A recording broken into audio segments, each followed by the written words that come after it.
person that finds the most evil soundtrack for this for tonight. It's literally just Darkest Dungeon. Yeah, yeah, that's a good one. But I think if you Uh, Either that or the or Splatterhouse, the 1985 arcade. Chaos. wow. Okay. So here is the watch together link if you any one of you need that. And also I'm gonna send you the Twitch link as well. Let me just go here, and ready. Okay. So tonight things are a little bit different. Tonight we ain't gonna have a recap from whatever happened last time around because for us, for these folk here, this is. I was going to say that this is not important, but it is actually a little important because of their end goal, because of their aim, because of what they are hoping to achieve in the nearest possible future. Every single one of you is a distinct person that lives either on the margin of society or avoid it as a whole. At least for this, at least for what is known as the mainstream society of the continent of Korea. But you all have something in common. Maybe you have met one another before, or maybe you are completely new to every single one of the other members of this table. But your goals align themselves with one another. That's why you each received a letter.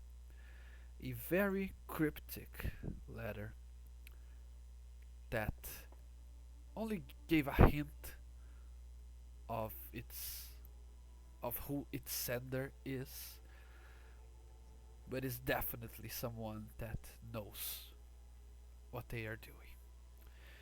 It gave details. Each one of you received a personal letter containing details that none should know about you, containing either a secret or a detail information that no one should know but you. And it had a date and a place, and as an invitation for you to go on this meeting where your objectives, your end goals shall be reached. Now it is dark, dark into the night, a night with fewer clouds than the night before, and you would say a a comfortable warmth to it, but it's also completely silent. You walked for miles, either on the back of a horse, either uh, hiring a wagon or a caravan to take you there because it's very far away from where you would normally be. It is at a crossroad, at the and it is at the frontier between two warring realms, between Guazhou, the realm dominated by the humans, dwarfs, and halflings of Nelaria, and Kelki or Celsi, the last remaining bastion of elven culture in this world.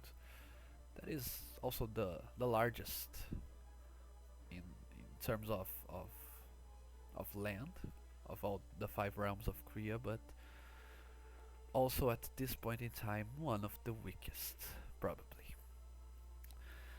The place where this meeting was scheduled to happen is a very small inn with some other buildings surrounding it, most notably a stable, a what looks like a small farmhouse. Also, some animals wander the fields outside of it, and you can see that there are lots and lots of birds, of night birds, flying around at this time of the night. Yet you hear or see no other humanoid creature anywhere, and you haven't seen one for minutes now. As you enter the inn, there is but one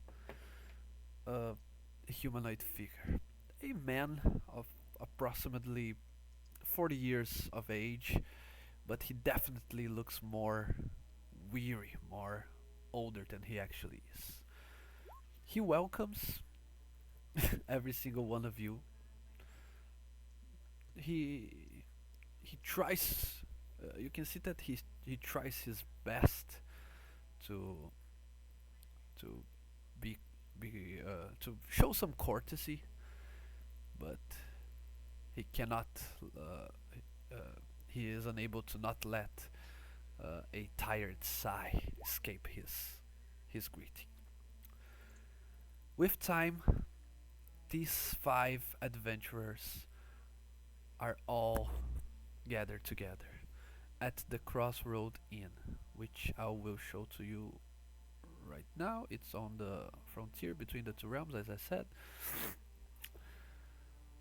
As you wait for your mysterious contact to show up, why don't we take this time to introduce ourselves, not to one another, but to not to our characters, but to our players. So you can describe physically what you look like, your appearance, what you're wearing, what if you have any weapon or anything that it's clearly showing. Who wants to be the first one to go? Well, it's not unusual for McKay to take everyone's eyes because that's what she's used to. You notice a lithe, bronzed, almost golden skin elf. Um, she is the way she moves, even when sitting still, it's almost as if the air parts around her to make space for her. She commands a presence. Her hair is these nice honey gold locks that flow all the way down her mid back. Her clothes are layers and layers of luxurious, creamy silk that float over her body that just barely cover and leave things to the imagination, but somehow move in the space with her even when she's sitting still. She's decked with a crown of crystals that glitter in the light, and you would notice that she is shuffling a deck of cards in her hands absent-mindedly that have intricate sigils and signs decorated across the back of them, and if you look hard enough, you can almost feel an aura emanate across them. Um, Truly that kind of person who exists to stand out in a room. And she's just sitting, her legs crossed, absentmindedly playing with the cards and looking very unenthused to be there.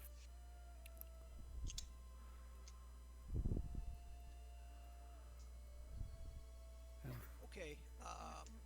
Sigurd is a female dwarf. She's a redhead, and as far as physical appearance goes, she is absolutely smoking hot. For a dwarf, more so because she's built like a cube of iron, and it shows. She's very well muscled, but the moment you look at her for more than 1 second, you realize that there is something deeply, deeply wrong with her. Her eyes, which are light gray, are vacuous. Her expression is changes every probably 2 seconds. She's twitchy. It's obvious that either she's not entirely there or what's there is dangerous. She doesn't wear armor. She's dressed in clothes that are kinda refined. That that uh, that shows that her family is probably rich, if anything. And she has like a great axe on her back, and she's clearly nervous. It's obvious that she's overexcited, and she wants to she wants this thing to speed up. She wants to know. Besides that, yeah, no, I think that's it. That's it.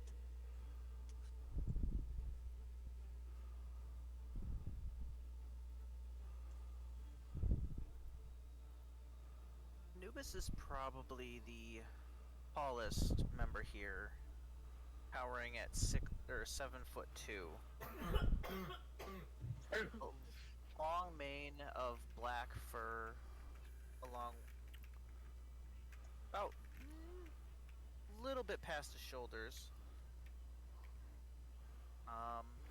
Orange eyes with yellow slits that stare menacingly around at each of you as you speak. He has the air of somebody haunted by something, but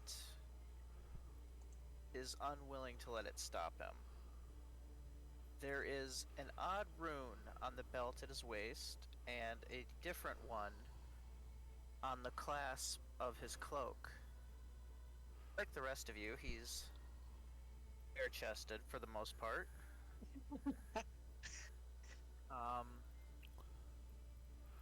Not overly muscled, but corded, I would say. The muscle rippling beneath the skin with a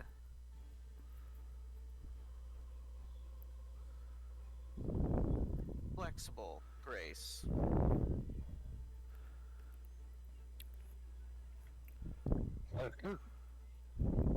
There's not much to say other than you get a very disturbing feeling from him. As if tragedy follows him.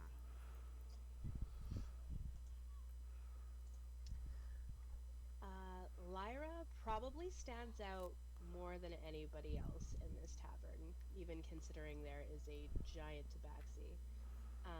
She is about 6'1", red-skinned winged tiefling, with these black horns with what almost looks like veins of molten lava kind of infused into it that come out of her head and kind of spiral up, almost looking like a tiara. She has thick black hair that just kind of bounces and curls and comes around her shoulder. She is definitely dressed like a dominatrix. She's got the thigh-high boots, stiletto point, wearing a skirt and top made of leather that looks like it's been ripped and torn, but in like a very high fashion, chic kind of way. She has a red gem that's kind of implanted into her chest, and this intricate scar work that kind of spirals it along it from it on her chest.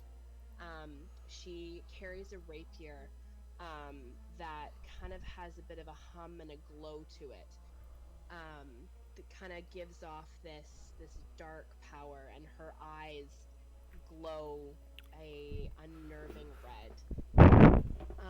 She is very charismatic and very put together, and is just sitting at one of the tables, eyeing up everybody else in here, very intrigued that somebody had the audacity to contact her, and it's piqued her interest.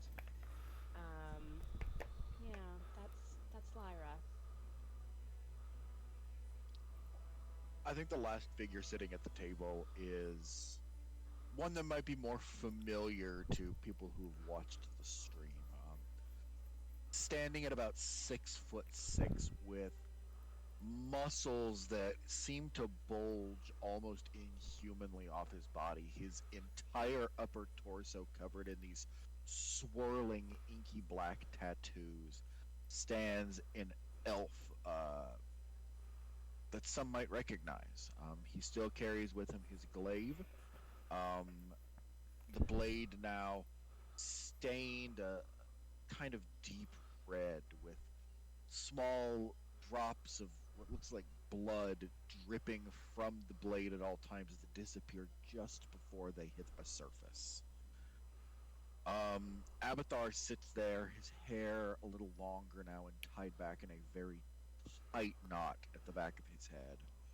Um, and I think he sits there just perfectly still, kind of glowering in that way that he has about him, a little skeptical of what's going on here.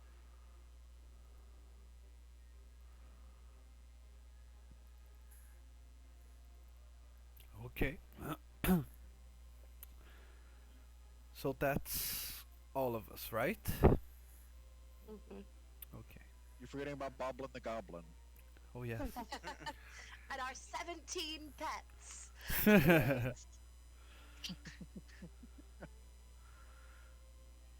Boblin the Goblin enters the room saying, "Hey, how are ya?"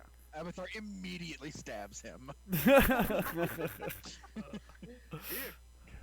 No. What a party. Well, you have been waiting now at this tavern. Some of you came here sooner than others, but I would say that every single one of you have waited now for at least 1 hour. The barkeep, other than greeting you at the entrance, didn't say anything else, didn't offer to serve you any drinks or foods, unless specifically asked by one of you, he did not offer it. McKay definitely ordered a like honey mead wine or something like that. Absolutely. Yeah. With that, Abathar just has grog. Anubis has a glass of milk. Yeah. and entering the evil vibes, drinking your glass of milk.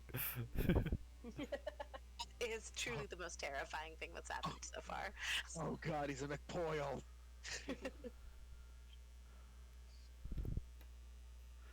uh, yeah, but you can see that every single alcoholic beverage that you ask, even if you specifically ask for something in specific, he opens the same glass and he pours the same drink for every single one of you, except the milk. The milk he actually puts on cow's milk because he has cows on his on his on the fields outside. But after an hour or so of waiting, just hearing the sounds of the crows outside and your own thoughts. Eventually, the door opens once again. The barkeep, in the middle of a sentence, saying, "Welcome to the crow. It's you. I will be leaving now."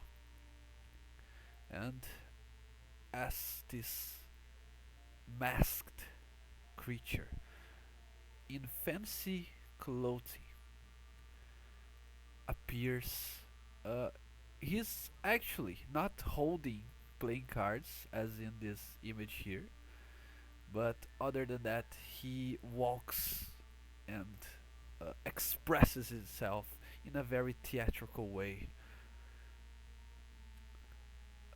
You can see that he wears clothes similar to that of a jester, but you wouldn't say it is. In fact, you could say that it's more like some fancy aristocratic clothing for a specific celebration or a specific party, something along those lines. You would expect this man to be some sort of nobility, not some sort of jester, as I said.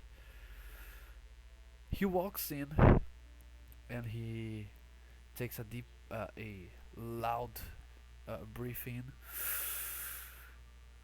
Yes, yes, it is indeed the right time.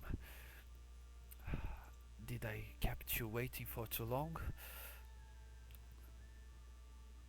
It's rather tacky to keep someone waiting when you ask them to come at a specific time and date, but you entered with some flair, so I suppose I can excuse it. This is the second time in like 3 weeks I've run into a fucker like you. I'm a little over it already. Where is my husband? You smell familiar. In time, in time. All questions shall have their answers. But for now, I have to say that this very particular guild of folk that you are can be of service to me, to the group of people I belong to, and to a mutual client. Let me first say that this shall be an opportunity like no other, that shall open the way for everyone involved to conquer their own objectives. Now, shall I begin explaining, or can I sate any more thirst for knowledge?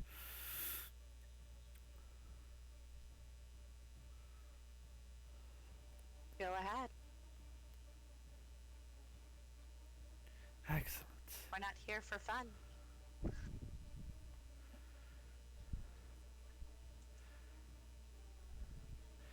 Uh, he sits down and he starts saying, "Well, as a matter of fact, a client to my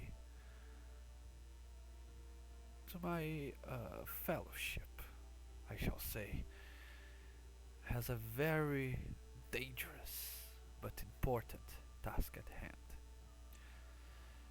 Have you ever heard of the incident on the Argan mines?" Let me cut straight to the important bit. There was once a very profitable mine in the mountains near where we currently are. But one day, there's always a day, a worker decided that his life was meaningless, that the lives of the other miners and even the life of his boss, every single one of those wasted souls spending their years hitting the rock in search for minerals, they were all fruitless. So he made a deal with a dark entity. He gave all of their souls, and in turn, the entity decided to eat them. And so it is that now Argan mines are haunted by this strange magical phenomena. It is one like a haze, like a cloud of fog, but it is octarine in color. It wanders through the dark mine and it devours everyone who enters it. Now, my client bought Argon Mines after the incident for a very cheap price, as you might guess. For no one would want such a haunted and damned place. But he believes that the right hirelings might be able to do it some justice. He searched for the right band of mercenaries, far and wide, all through Mons Dumus, all through the other Nelarian cities, and even away from that. But either they were too scared to risk their lives that way, or they showed themselves not capable of dealing with said magic. Now, as I said, I represent a group of people that is very much interested in the prosperity of that place, and who also happens to know a little bit more of the ons and goings of our continent as a whole. So I picked every single one of you. I pointed my finger at every single one of you because I believe you are the ones capable of completing that task. What task, you ask? Cleaning the mine. It's a good start. It will prove very profitable. But most importantly, we don't want anyone to go there and simply dispel whatever's happening there. We want to seize it, to use it for our own affairs. Like, for example, if we were to throw just a fraction of that haze upon someone you might have a vendetta against, it completely dissolves. It kills anyone who breathes the haze. So, as you might guess, it's a powerful tool. A silent, efficient, and powerful tool. Oh, also, the payment is huge, as you might guess. Quantify huge. Well, I was thinking to begin with 5,000 gold pieces in advance, and the other 15,000 once the job is done.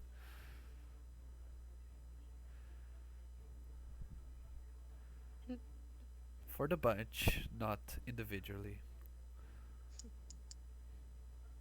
I wouldn't. I would be lying if I said I wasn't intrigued. I don't think any of us are here voluntarily. So what about the information that was talked about in the letter I received? What happens with that? Well, I am sure you already have your ways of reaching your own goals. I'm sure you already have at least a way to track down the people that did you wrong. But instead of going through that arduous task of hunting, searching, and seeking, if you complete a task for us, as the most well informed people on the land, we could deliver your personal vendettas in a silver plate. That will save you a lot, not only of gold, but of time and sweat.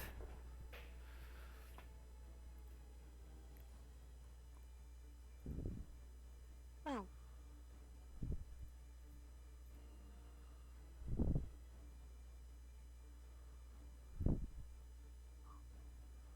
so we would each get roughly 4,000 gold from this if we all survive. Which I'm sure you will. Yes. Plus anything you might find of interest along your ways. If one of us does pass, it's still 20,000 total, right? Yes. I'm in.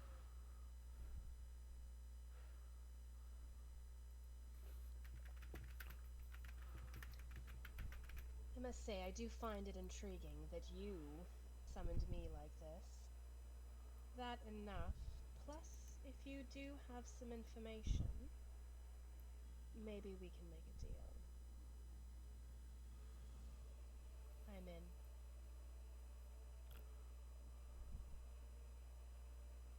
I admit, it makes for a decent addition to my dowry.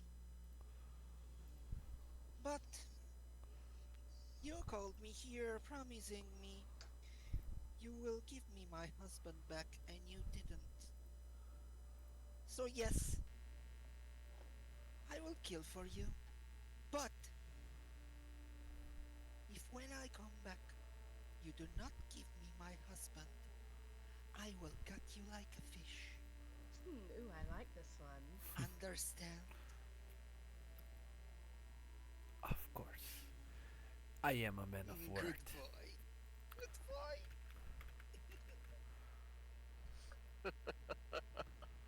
Well, you're not playing the I- full deck, are you? I don't play cards. Great. Okay. Noted. Abathar makes a mental note to let this woman stand behind him.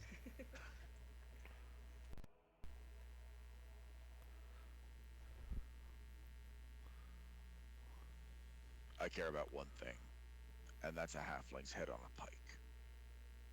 You can keep your gold, you can keep your treasure. All I want is information. I'm in.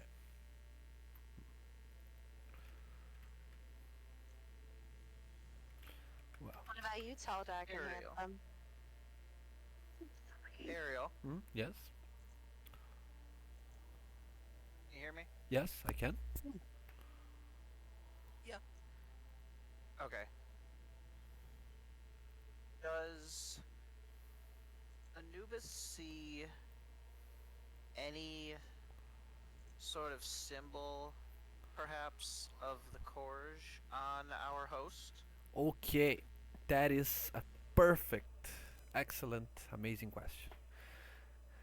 As you can see, This man has a very distinctive star brooch on his person. Yes? Do you hear Ariel, me? You hear me? Hello? You there? Hello? Hello? Oh no. He definitely Hello? has that Hello? symbol on him. Hello? You hear me? There we go. Yeah, yeah, you're good Hello, now. hello. Okay, something Yeah, you're happened. there.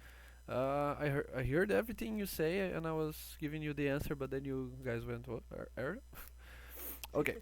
What I was saying is, you asked if he had anything that would sort of relate him to the court, right? Yeah, anything I would recognize as a member myself. Okay. To answer that, I will need you to roll. Let's say an history check. First roll, first roll.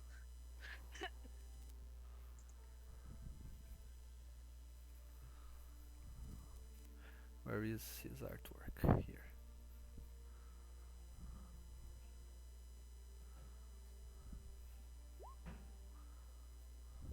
Yay! Okay. Oh, good. So we're rolling bad here too. Yeah, yeah, this is not a good start. oh boy. To be fair, I'm not proficient in history. Okay. Yes. You, but your this check was more to see if you were able to discover something else. But as a member of the court yourself, right? You know, at least he doesn't sound like one. I guess maybe with a little stretch, but he don't quite sound like one. He didn't use any sort of hidden messages that you would recognize, and also he clearly doesn't carry any symbol that would ally him with a criminal faction, right? But you keep Right. looking at this brooch of his, at this star on his chest. You think you know that it symbolizes something, but you don't know what.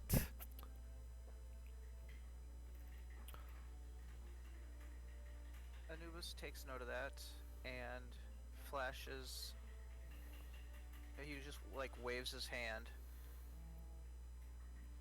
and there's a ring on his hand with a symbol on it. As he says, "Well, when needs must, things will be done," and nods his assent. Amen.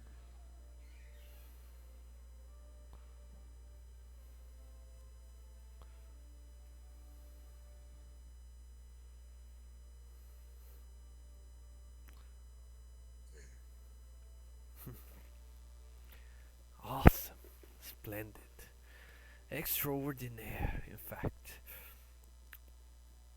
Well, now Amazing how blackmail works, isn't it? Indeed. call it what you may. For us, it is a product, something that we can live out of. Now, there is another important bit of information here. And there's the catch. No, it is not a catch per se. I already have a perfectly good answer to it. You shall not dispel the haze, but you, if you're smart, you will not let it consume you whole, right? So you would need to safe keep it somehow. Would any of you have any idea amongst your capabilities, your knowledges on how to contain a living spell? If not, I have the answer for you, but I wanted to let you work your creativity on this one first. Um, Can I make an Arcana check to see if I know about anything? Yes, an Arcana check would.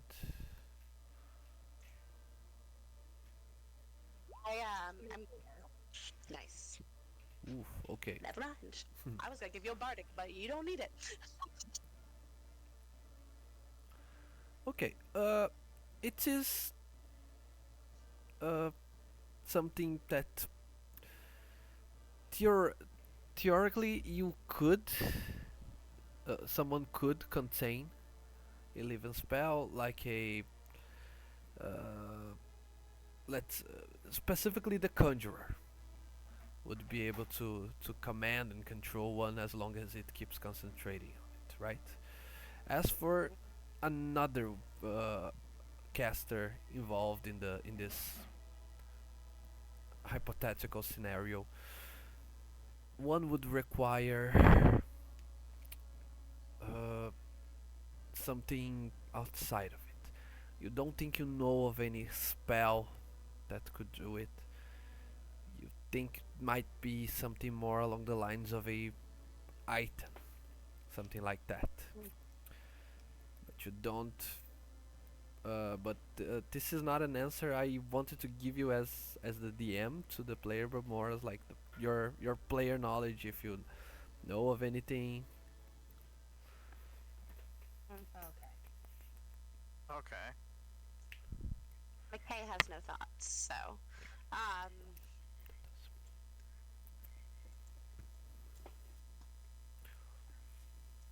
none in her head. Not a single thought. Hmm. Um, thanks. Um, do we have? I mean, like, do we have any like objects that hold spells then? Like a ring or anything along those lines?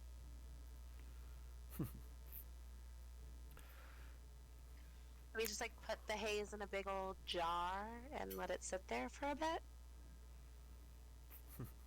Precisely. Now, My glaive has a distinct ability to absorb life force. Would it maybe be of some use? mm, not quite, because the haze itself does the same.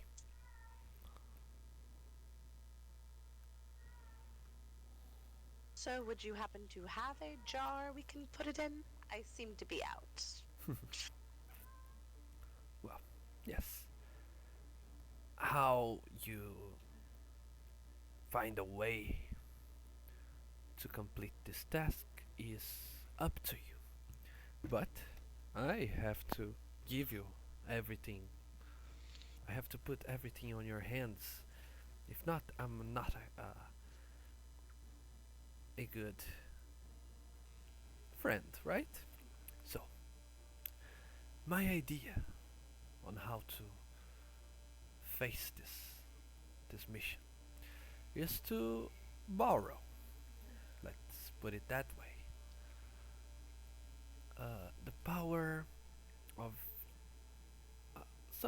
a group of friends of mine. There are a druidic circle near the lake where we. That's to the south of here. If you have a map, I can point it out to you. They themselves are uh, a fairly peaceful bunch, but they also happen to have some very interesting magic at their disposal. So, if you were to go down there and ask them for a specific ob- way to contain a spell, they might be the ones that will enlighten you.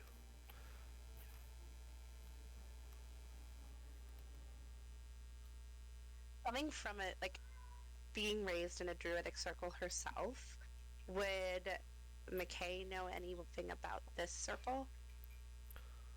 Uh, maybe. why don't you roll this? You can use your nature check if you have that better, No. but other than that, I think it's a history check as well. Cool. I am gonna do a +1 because of jack of all trades to whatever I roll, but your girl's not smart. I Ooh, shouldn't have advantage, so that's a natural 1. Um, yeah. Oh, Head yeah, we're empty, definitely no rolling like thoughts. that. Head Team no empty, no thoughts. thoughts, only pretty. Yeah. I don't know why my advantage is triggered and it won't let me turn it off, but here we are. um, yeah. So yeah. She's forgot everything about druids that she's ever learned, basically, because they're boring and the worst. hmm. So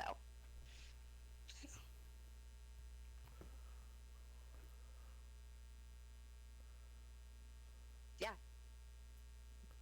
Mm, druids. They do know how to Good. suck the life out of a room.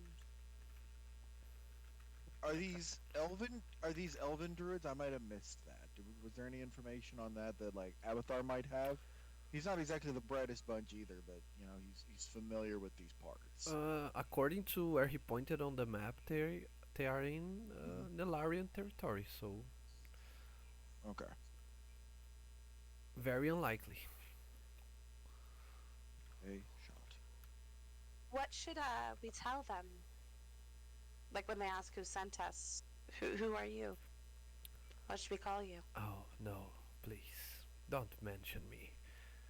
It probably will do more harm than good.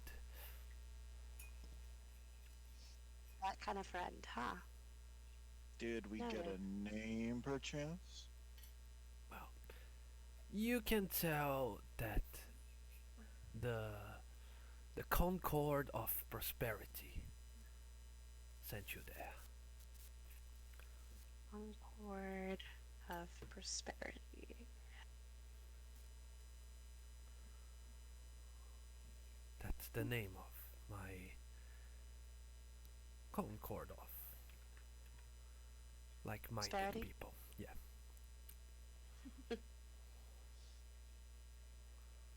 Wow. So after we get this bottle or whatever, um, we should just go to these caves? Or is there another, like, check-in with the boss? What's the sitch? Well, once you have the means to an end, and you are able to complete said end, then after that you can go receive your well-deserved treasure. After that, I will know when you completed the task, and I shall be able to contact you then. Give you your monetary funds plus any information I might be able to lend you at said time. Sounds like a deal?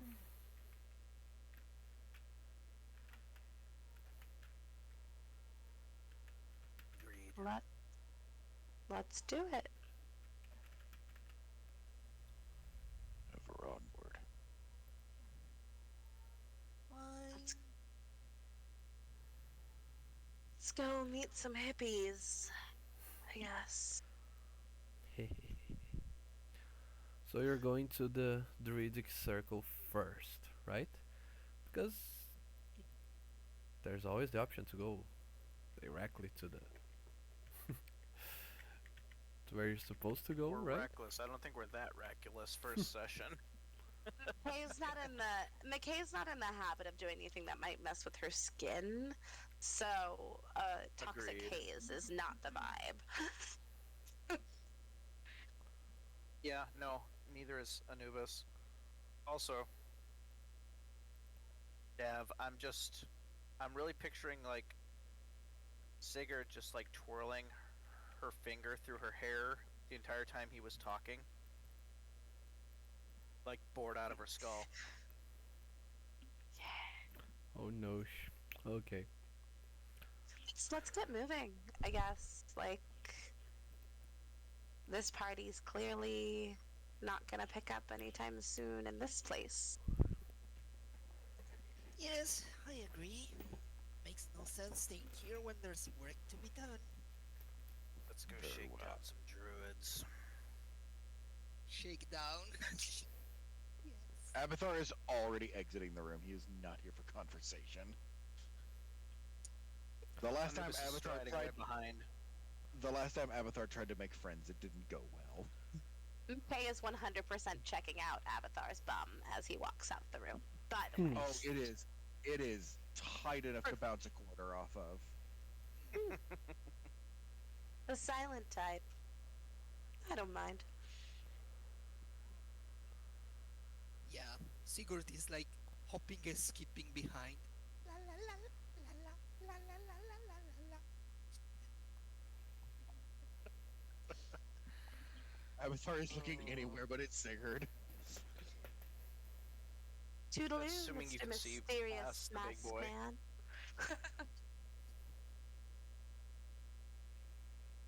Toodaloo, benefactor. Till we meet again. Until.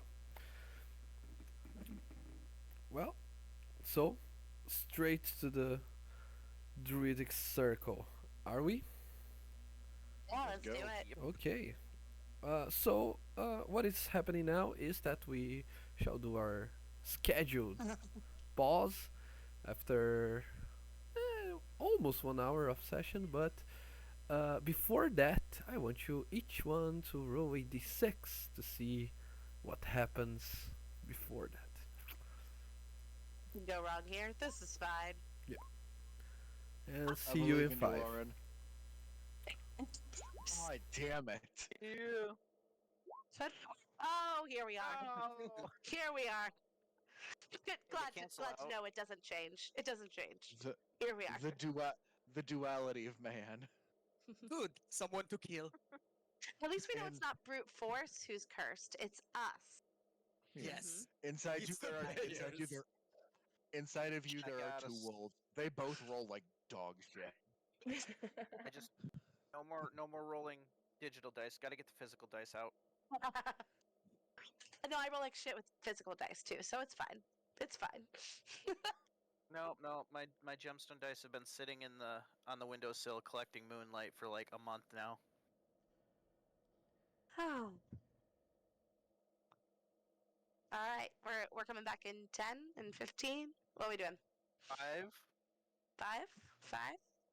5. Okay. Thank you, 5. Thank you, 5.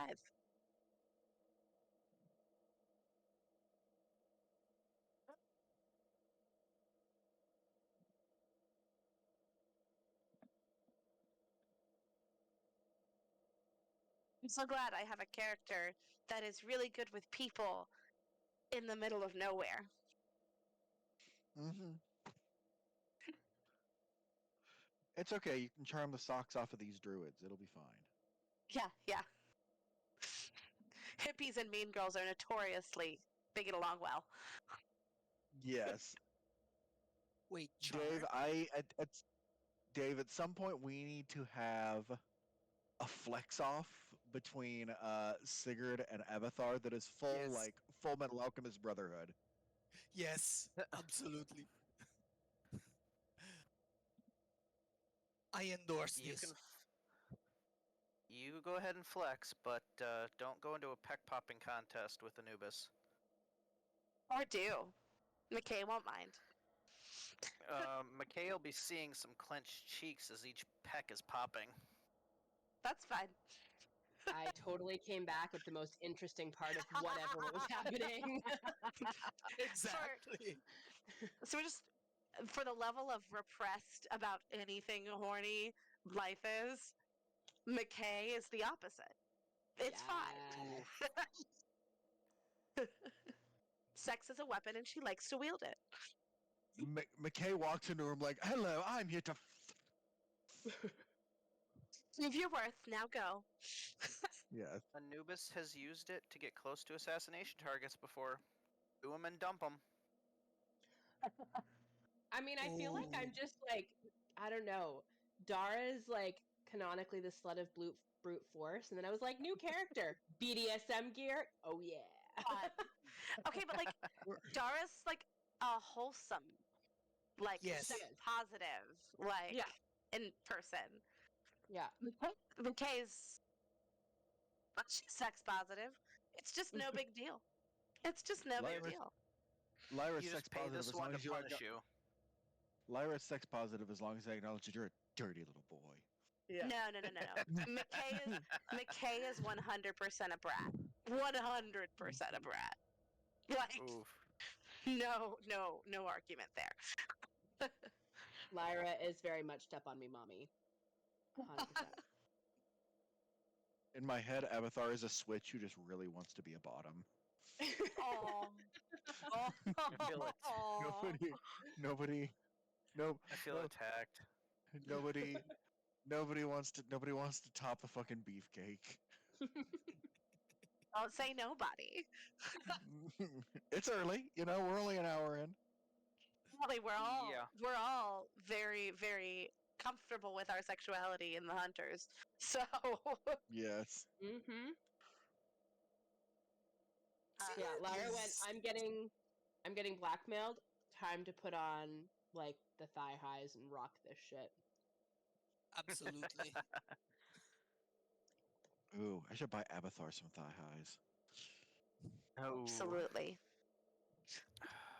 I like how we've taken this opportunity to play new Now characters. Just be even more horny on main for our friends than we already were.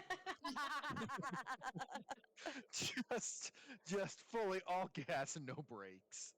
Mhm. Life doesn't get to do it. She's so like buttoned up. And Ned It's is so too hot.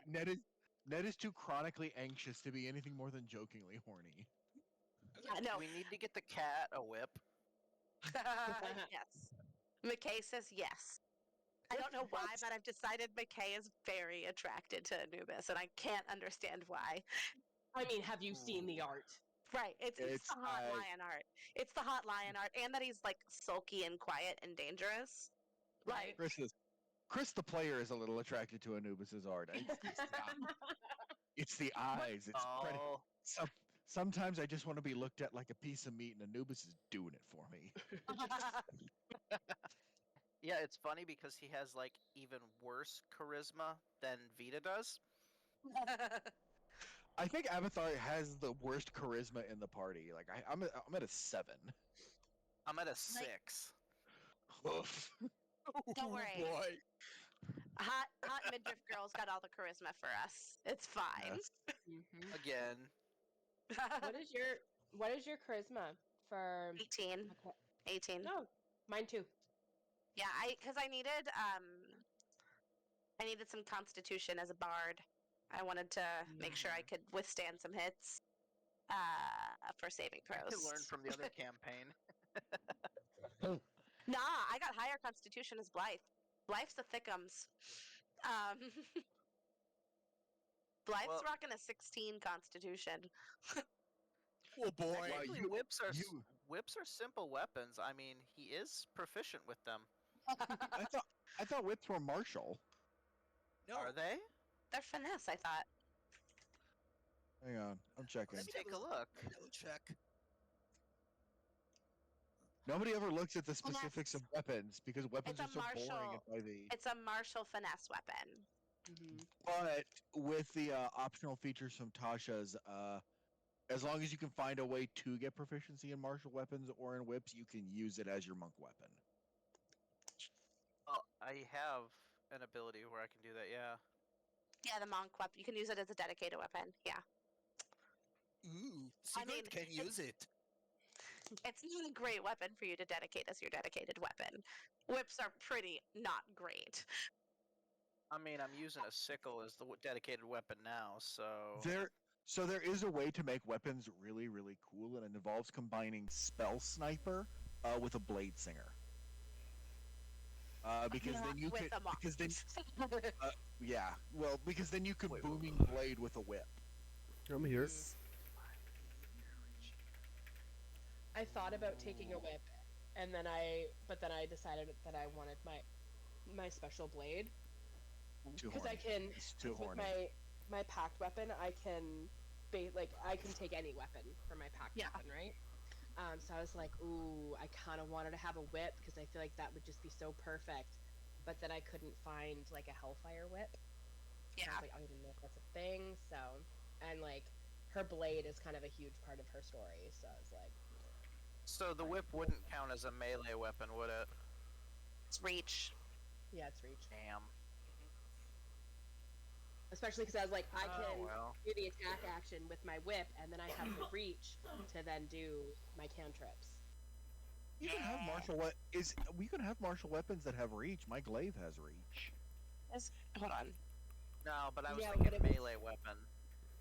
And for me, it's the Hellfire aspect. The Yeah, whip says it's a martial melee. yeah, Oh, really? it is. Yeah, like Is it? ranges are like ranges because I think the main thing that sets range apart is like it needs to have like a distance on it. Reach doesn't qualify as a ranged weapon. Just only does 1d4. So. Yeah. But if I use it as my monk weapon, It scales up with your martial arts die, which means you can get it to a D10, which I love. That would be cool. so I could stunning strike from 10 feet out. If it's a melee weapon. Yeah, Yes. very true. Yeah. And you're Huh. Ascendant Dragon, right? Mm-hmm. Uh-huh. Doesn't that add additional damage to attacks with monk weapons? I don't think it does off the I know- top of my head. I know you get a breath weapon. Hang I on. think we're back. I can So let's. I can draconic strike it. That's unarmed change strikes only. damage So that's what type. I'm. Yeah. That's what I was thinking of. Yeah. I think we're back. Are we but back? We can keep looking into Yeah. it. Yeah. We're back.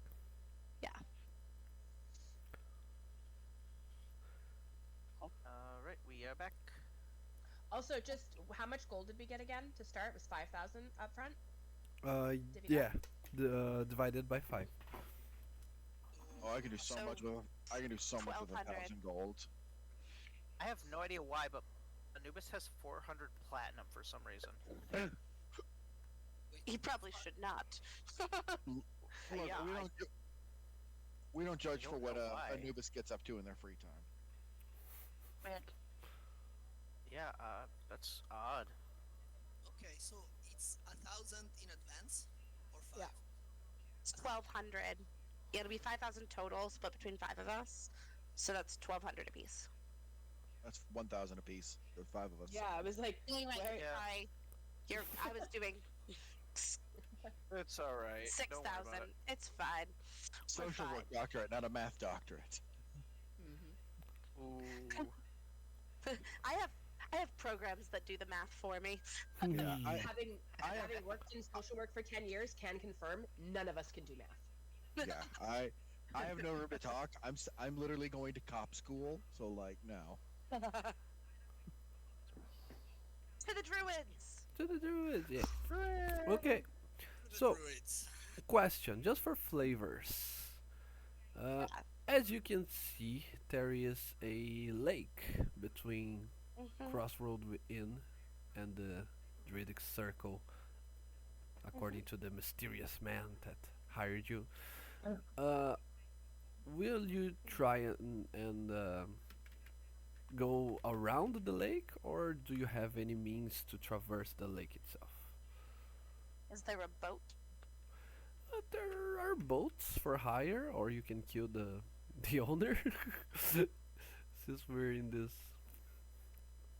Srel? dark Yeah, timeline. I would like to just I would like to go up to one of the boats, the people running the boats, and just kind of one that looks like nicer than some of the other ones, maybe. And but like not extravagant, just like not a shit boat. And she saunters up, and she's going to. Sorry, I'm seeing all the things I can do as like a College of Hot Girl part. And basically, she's gonna walk up and say, "Well, look at this nice little boat. What would a girl have to do to get a ride across this lake? Uh, sorry, lady, but if you want to go to the other side of the lake, you have to pay like everyone else. I wasn't saying I wouldn't have to. I was just saying what I would have to do. Paying is a thing I could do. Me and my friends need to get across the water. You have a means. How much would it be? Well, the price is 25 gold for the five of you. Total? Yes. Okay.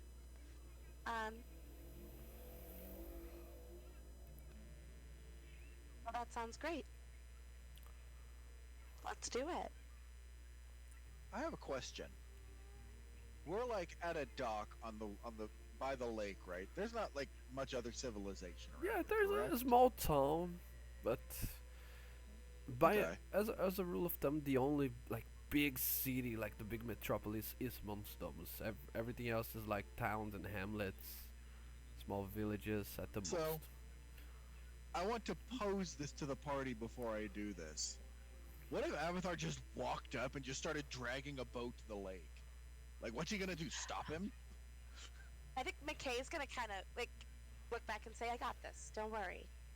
I got this." I got a plan.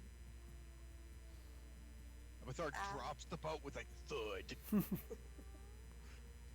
No. Just to make sure that you get us across safely and don't do anything sketchy. Let's do half now and half when we get across. Okay?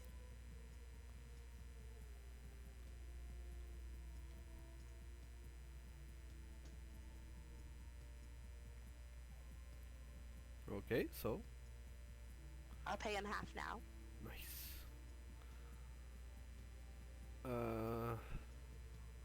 Perfect. So, with that, he just takes you on his. So while we're on the boat, I'm gonna dance and do a nice little performance for a whole minute. Whenever players say things like that, you know something's coming. Which There's For fuckery McKay. afoot. means that she's doing an enthralling performance. Okay. Which means he has to succeed against a wisdom saving throw for command to be cast against him. Ooh, okay. What? What is my spell save DC? What is this character? 15. Yeah. Okay. I think this guy is just a commoner, so he has only a +0 to his roll. Ooh, but I rolled a 17. Well, I'm gonna use my bonus or my reaction to Woe, Cosmic Omen him, Mm-hmm. which means I get to roll a d6 and so he'll subtract that from his roll. So it's at 12. So I now get to cast command on him every round for a minute. For an hour, sorry. For an hour. So, while How do you make charmed in this this- way, while charmed in this way, the target idolizes you. It speaks glowingly of anyone to anyone who speaks of it, and hinders anyone who opposes you, avoiding violence unless it was already inclined to fight on your behalf for an hour. So yeah.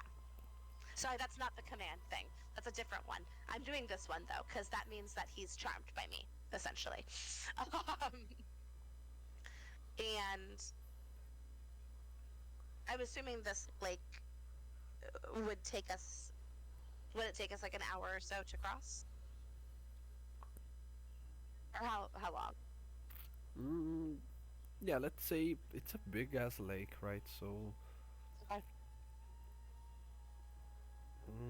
Good question. Probably like wait until like if it's like I wouldn't know exactly how long it would take to cross, but I wouldn't like if it looks like it's gonna take a while, I wouldn't do it right when we got up there. I would do it like halfway or whatever, so that we have like plenty of time, essentially.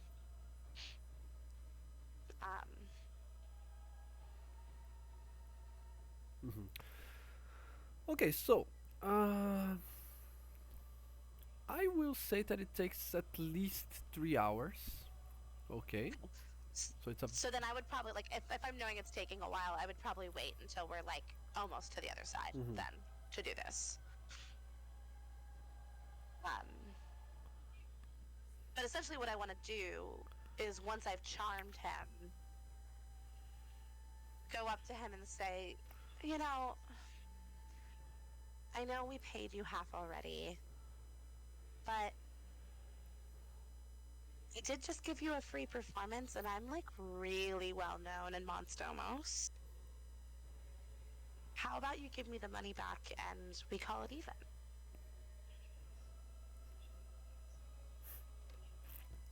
Okay, and since he's charmed, you gain advantage on any charisma checks, right? He idolizes me and speaks glowingly of me, so um, Yeah. yeah. Yeah, I'll still give chance Okay. to this guy to defend his So way of persuasion. living. Yeah, with advantage. So 20. Ooh, yeah. One. Perfect. Of course, my lady. Of course. What more could I man need other than this this wonderful enthralling performance, right? Of course. And she's just gonna like boop him on the nose. You're just the sweetest. Of course. Here, your Install. here is your money back. Uh, Good luck out there. When I come back, I'll dance for all of you and your friends again, and it'll be so much fun. Imagine giving a striptease so good that it can last for an hour without someone getting bored. Like that's talent. Oh no, I just have to do it for a minute, and then he's enthralled for the next hour. You ever gotten a did you put in his striptease that drink? good?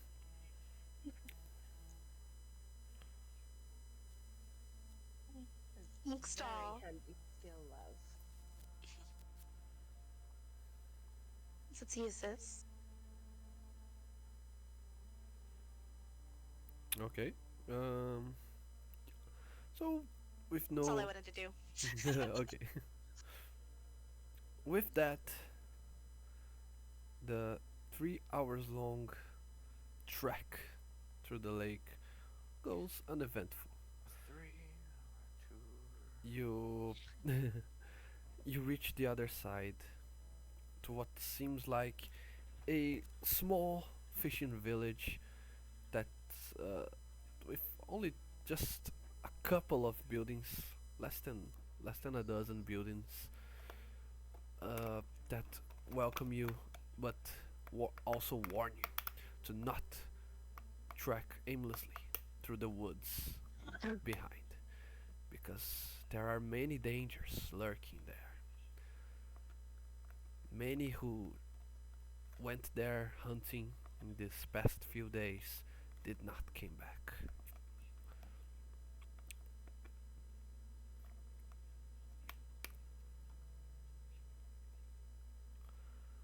But that is exactly where you should be heading to, according to your contact.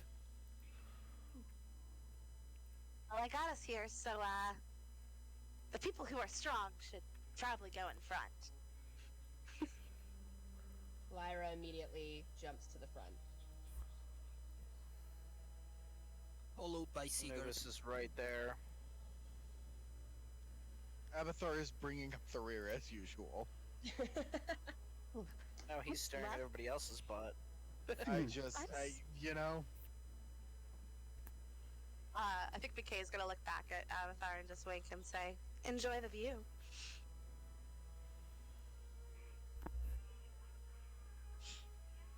what are you talking about? Just completely unaware. What do you mean? boring. Whatever. Anubis just looks back at Lyra and is like, and you're going to enjoy your view, aren't you?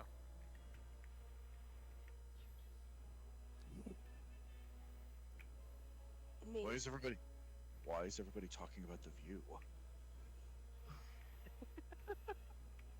Look at the trees, darling. They're beautiful. Somebody's being raised strict. Oh. Just like my sweetheart. Who is Let's your go find sweetheart you keep referring to? Why?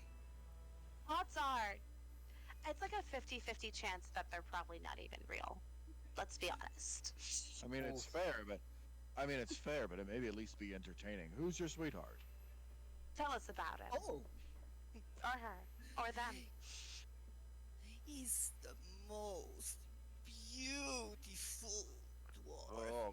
ever in existence. We were promised, you know? Our families already drawn the marriage contract, and my father showed me a sculpture of him, and so, but he left. He left home. I don't know what happened. I mean, somebody told me like he got in a spat with his parents, and then that's wrong. That's not how it should have done. Should be wrong with me. Just breathe. In and out. Deep breaths, slowly. What's the... It's not. He must. It's okay. It's okay. It's okay. Hey, hey, hey, hey, hey. Hey. We're doing this so you can get to him, right? We're doing this so you can get to him. Breathe. Just think about his name. Whatever his name is, just repeat that as a soothing phrase. Jurist. My I beg your pardon? jurist. Beg your pardon? My jurist. Jurist. My You jurist. My sweetheart. you're engaged to your jurist. Okay, now she's literally in your face. You know him? Where is he? Where is he? I Tell me. Now! Okay. Abathar has fully like lifted this dwarf up and is holding her at arm's length. Like, okay. I ran into him with a group of particularly special assholes down south in a ruin near Thorpe. Down south? Immediately, Lyra is now paying attention. She was not giving a shit about anything anybody was doing until she heard ruin under Thorpe, and is immediately now paying attention. He's a decent enough fellow. We talked about weapons for a bit. I liked him the most of them. The rest of them were kind of repulsive.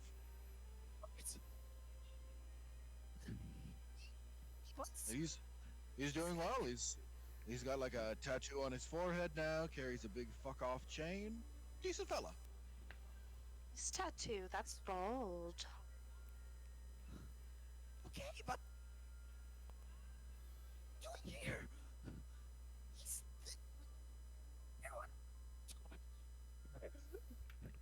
Your microphone is... We're losing Breaking up. yeah, a bit of what you're saying. It sorry, can't handle the derangement. Yeah. Must be must be my third world internet. I'm sorry. That or your voice just got so high pitched it couldn't register. Yeah, because Yeah, when you well, speak that's- normal, we can hear normal. What? Yeah. Why am I here then? I should be there. Hey, hey, hey, hey, hey, hey. Lord, you said. I must go. I have to go. I have to go. I have to go now. It's Sigurd, right? Right? Yes. What? What?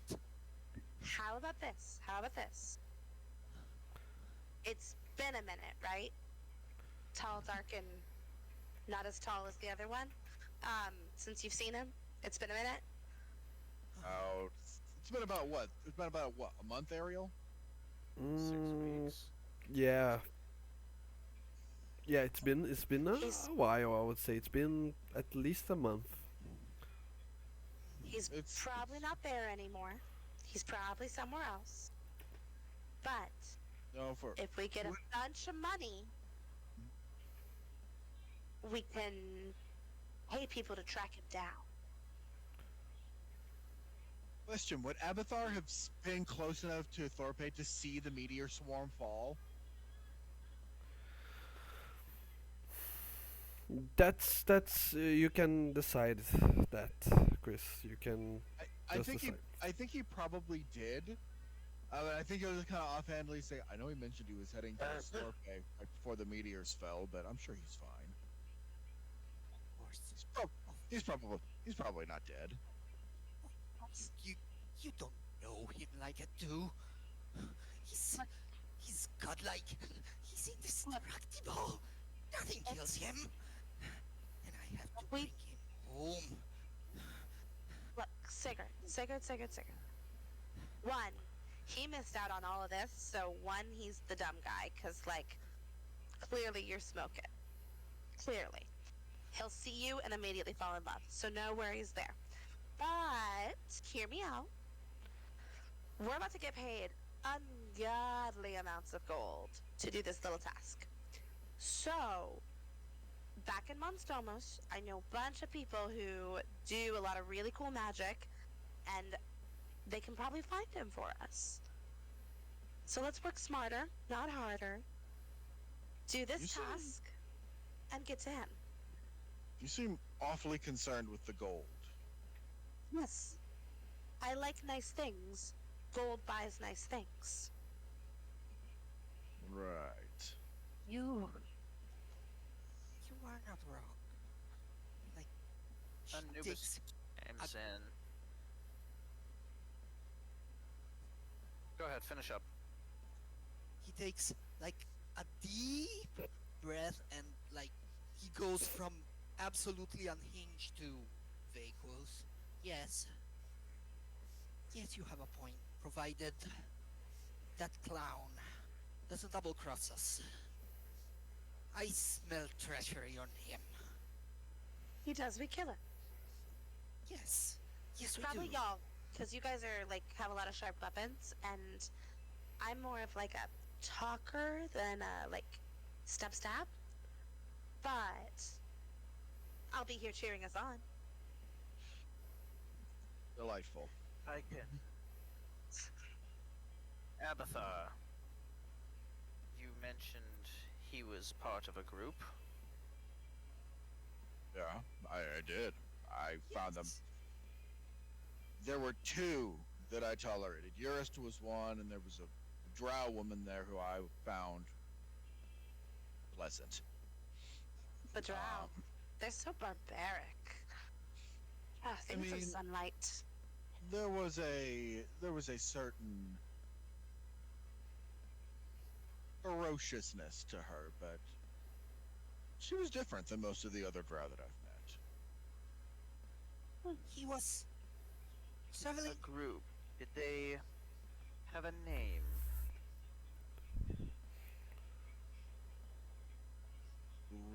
Brute Force is what I think it called themselves. Stupid name, obviously. They even misspelled brute.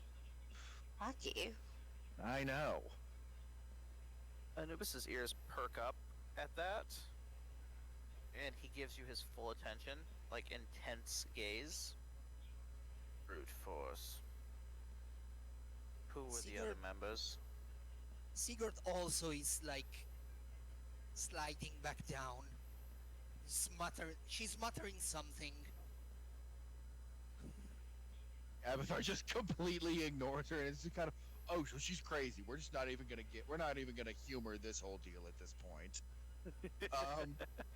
I think there was a wizard with honestly the beefiest wizard I've ever seen in my entire life, and she was a tad dismissive. I mean, it was obvious she had feelings for the drow, and I I don't even want to get into that. It was, God, they're messy. Um, and then there was, oh God, the little Vita. She's on my list.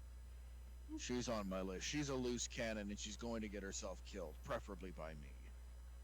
Oh, no, no, no. She wouldn't happen to be a rabbit.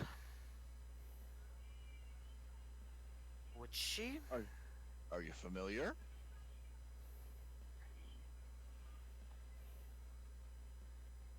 Once we are done with this, if we run into them,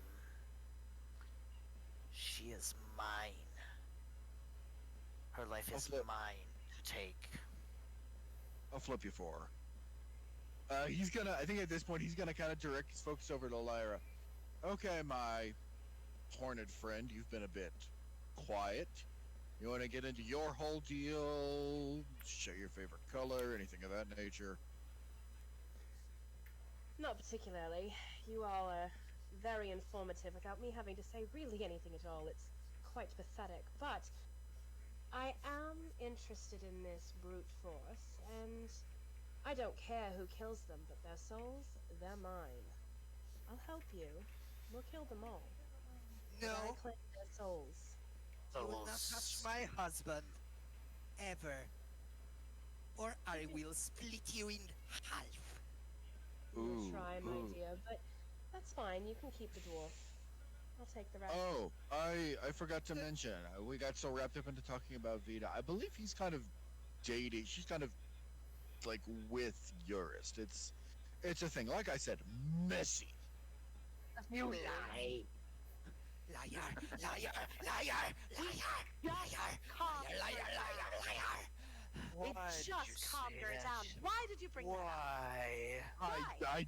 I didn't think it would have this big of an impact. Liar, 10 minutes. What made you think that? I'm not particularly bright, ma'am. I'm. Sigurd. Yeah. Well, It is hey, okay. we can make some rabbit stew. But first, let's go talk to some hippies. Okay? Yes, yes. Oh, Yes. Eyes on the prize. Eyes on the prize. She might All have the- done something to him. All they do is smoke pipeweed and smell bad. I hate hippies. Yeah. It's not cute. Let's go. Yes. Let's kill I'd like to someone, minimize please. my time with some druids if possible. So we're looking for, am I understanding this correctly, a jar? Well, I think they have like magical ways of containing living spells.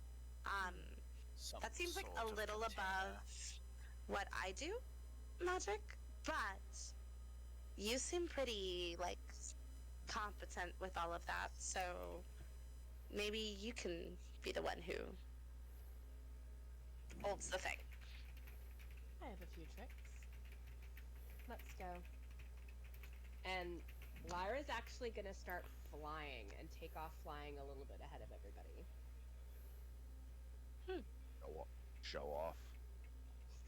Anubhiss is gonna match pace on the ground. I'm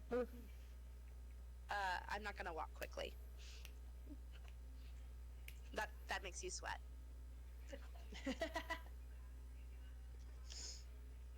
I imagine she probably like bullies Abathar into carrying her on his back. Absolutely. Just full on piggyback ride. Oh no, that's too undignified. She needs to be carried. Carried. Oh god. Just fully cradled. I'm beginning to realize Abathar may be a little bit autistic. Fine. It's fine.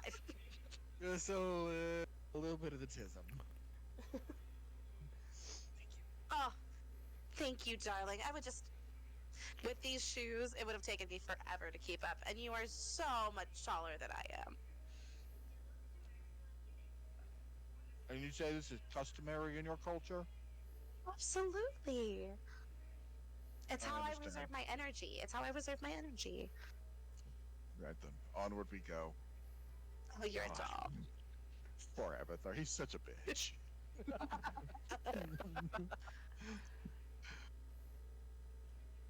So yeah, Lyra's gonna kind of fly ahead a little bit, do a little bit of a pass, and just kind of like scope out, see, get a gauge on like what this druid group looks like, what their numbers are, um, and then land back down with the rest of the group. Okay, so you want to scout ahead. Yeah, Okay. Do you want to do that stealthily? sure.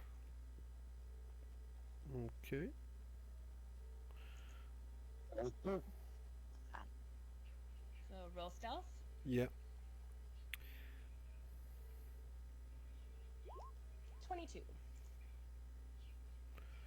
Okay.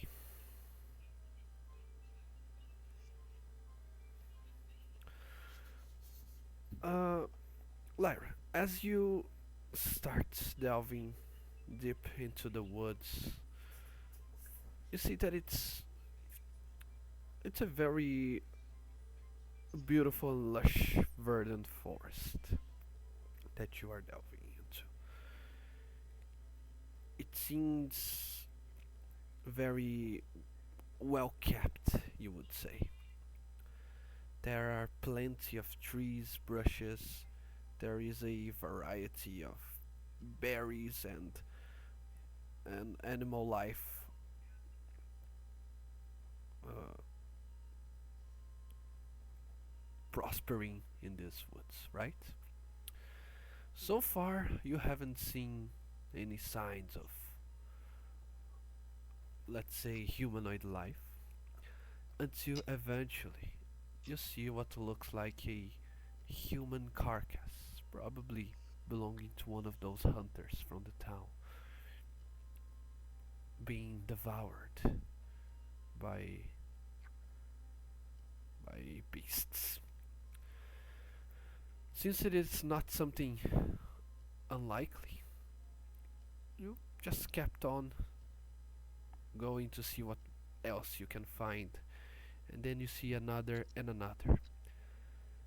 The creatures devouring the the humanoids are all normal beasts. So you see jaguars, you see near to a pond, you see a crocodile eating the remains of a hunter. Until eventually you see another hunter, this time intact, but unconscious. At first he looks dead, but as you come close, you notice he's only unconscious. Either he was put down via magic or he just fell asleep on the spot for some reason.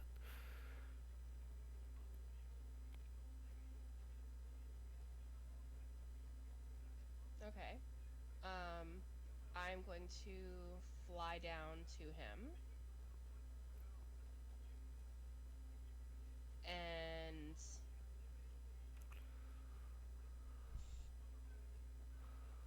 I'll bring him back to the group. Okay. While he's sleeping? Yeah. Okay. I have no way to wake him up. I have nothing healing. I can hurt him. I can kill him real quick. But I can't do shit all for somebody who's hurting. Okay, he's a commoner, so he should have 4 HP. Do you want to see if you can just wake him up without killing? Yeah.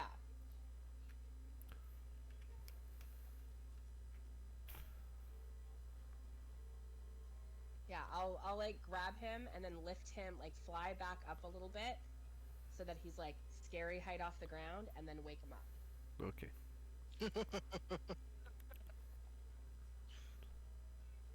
The Batman.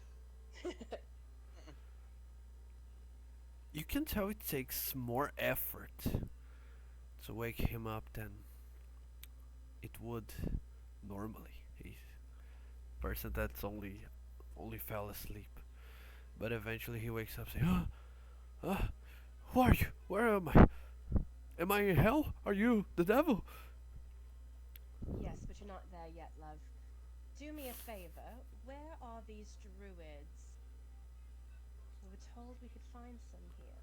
Druids? Tell me where they are, and I won't let go. Where are we? We're near the village. What day is it? I don't know. Just tell me what I want to know. Uh, Where are the druids? Druids? I never heard of no druids. Not in these I woods. kind of like jerk him a little bit, like I'm gonna let him go. I swear, Are you sure? it's the truth. It's the truth. And what were you doing out here? I was just I was just searching for food and hunting, and then I remember nothing. Something suddenly I felt I feel dizzy and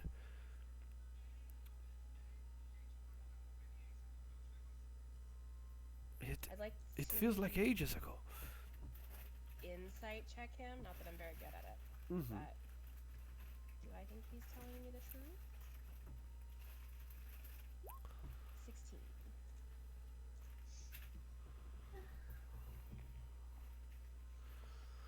Okay, I have a +0 on everything, so yeah. Almost average. Yeah, he is too scared to anything to try to lie to you or convince you of anything but the truth. See, now I've wasted a lot of energy to bring you up here to try and get some information. We don't have any of it. It's really quite a shame. And I'm gonna summon my blade and just gut him. Oof. Okay. Holy shit. Ooh.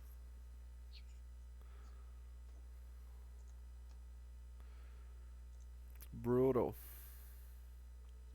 And first blood of the campaign as well.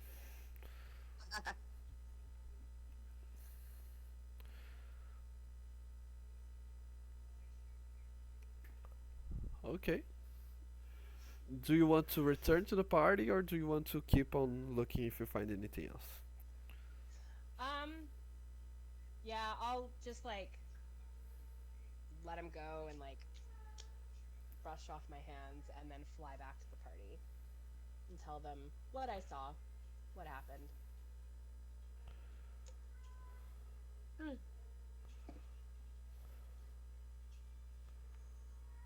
Well, I guess that's one way to do it. You wasted my time. Noted. So, any other ideas on how to find these druids? Because I'm getting bored. Well, I do have an idea. Okay. Druids defend forest, don't they? No. Some of them. Not all of them are forest folk, though. Depends on the type of druid. Well, let's set everything on fire and see how they deal with it. Well, okay. They probably won't help us then, though. Oh, they would. True. They'll probably try Trust to me. kill us, and then we'll have to kill them, and that just is kind of messy.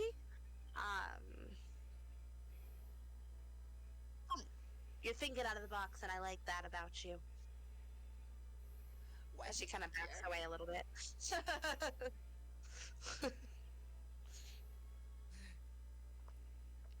I did see a bunch of animals, and I have heard that druids like to skitter around on all fours.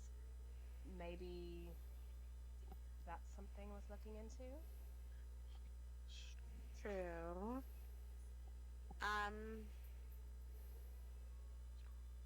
Are there like any signs of like pathways traveled or anything like that around us? I am the wrong person to be asking this, but here we are. Did I see anything that looked like that while I was snooping? No, you anything out of the ordinary. It was the things that I described to you. Mm. Do we just walk in and see who greets us? Let's do it. They're usually like, I mean, the druids I've known are annoyingly welcoming, but like they are protective of their people. So like, I appreciate the energy, Sigurd. But let's do some deep breaths and maybe let Lyra and I do the talking. Okay?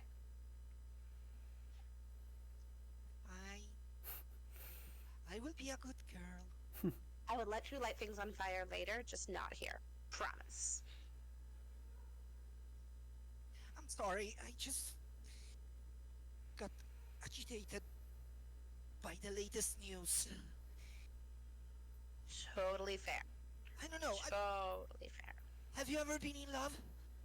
No, that's a lot. Um, that's a lot. But I do understand that you're feeling some very intense feelings right now. So that I can associate with. Promise. Like one time, I took this like mushroom that someone gave me, and I like saw everything. It was the most intense thing I ever saw. So like, I totally relate to you right now. Promise. Oh no. I remember. I ate a bad batch once. Oh no, it wasn't bad. I did this on purpose. Why would you eat a bad batch of mushrooms on purpose? You're curious. It was fun. Anyways, druids, let's go. Yeah. Oh well. As we're walking forward, I would like to cast detect magic Mm-hmm. and see if anything Nice. stands out as we're moving, because I can cast it Nice. at will. And I would like to see if Anubhiss can smell anything that is not the party that stands out. Smell. Okay, make a perception check. With advantage, I think you have advantage on perception based on smell. I Or am I crazy? think I do, but a 23. 23. Okay. Other than the smell of normal beasts, non-magical ones, you find it nothing out of the ordinary so far. Okay. As for the detect magic, once again, you all see nothing of the out of the ordinary. As you delve deeper, though, the forest seems to become more and more maze-like. You start to feel like it it has become some sort of puzzle that you have to crack in order to discover its true ways. And with that detect magic spell of yours, you find that indeed you are being kept away from the true uh, part of the forest that you so desire to to discover. It is possible that you are being tricked by a illusion that can take a whole plot of land or a open field or a part of the forest to turn into something else. Would I clock that with my detect magic? Yes, that's exactly what I'm saying to you. You can see the magic, the illusion magic, through your detect magic. They're Uh, fucking with us. yeah. Oh, that's rude. Some type of spell that's making it appear like a maze. I can't get Maze, rid you of it. say? Can anyone else? How boring. I cannot. Um, I can't get rid of it. But Can I cast a spell magic mazes on it? mazes are easy. I'd like to Put your try and hand. Go ahead. I'd like to cast a spell magic on it though. Mm-hmm. On the maze. It is possible with a skill check because it is a spell. Uh, I will tell you through the detect magic that is a 7th level illusion spell. So Yeah, you would need a absolutely. 17 on that spell. Okay. Um. Cool. Well, I will. So that's a charisma check. I'm gonna roll like garbage because I always do. Um. I'm going to guide. I can't guide myself. Can guide other people. Can't guide myself. Okay. I was about to be like guidance, and I was like, not Dara. Oh, here we are, back in the game again. It's me, rolling a 10. You still have So- the. Oh, you didn't have a inspiration D10 this session. Yay! Nope. Amazing. No. And I can't give So- myself bardic, and I can't guide myself, and guidance wouldn't have done anything anyways. So it's fine. We're fine. Everything's fine. I think you see Anubhiss. like her. She has this like crystal on her neck, and all of a sudden her skin like glows with like starlight, and it just fizzles. Oh, that's a bummer. Anubhiss breaks off what he was saying. It looks over and is like, "What was that?" I was trying to get rid of it, but like it's a really strong spell. Hmm. Well, Sometimes I can like just make magic go away. if magic won't work, perhaps intelligence will. Mazes are relatively simple in my experience. If you put a hand on the right wall and keep it there, and just keep traversing the maze, eventually you will either find the center or you will find the exit without fail. Okay. Well, perhaps So we will walk if we to the can't bush and, like, magic our way out,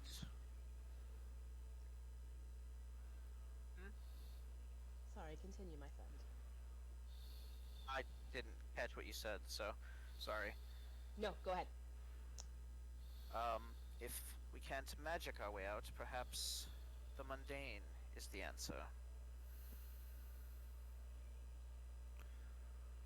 All right. Well, Worth a try? not really my bag, but you seem like pretty smart, so I'll follow your lead. Yay!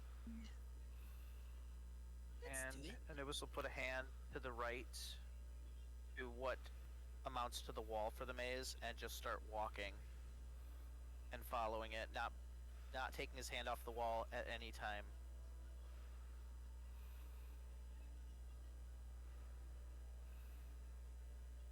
Up to you whether or not it works, DM. Okay. Yeah, okay. I will still put that behind a skill check. I'm tempted to have you roll intelligence. Do you wish to roll, or it could be perception as well? I think it makes sense.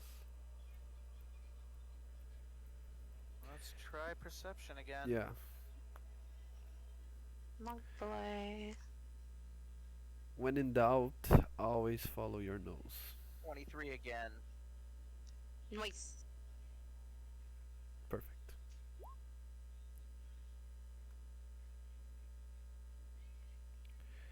As you continue to delve deeper, this time illusions cannot fool you no more. Even though the all your senses are being fooled by the spell, once you cracked the code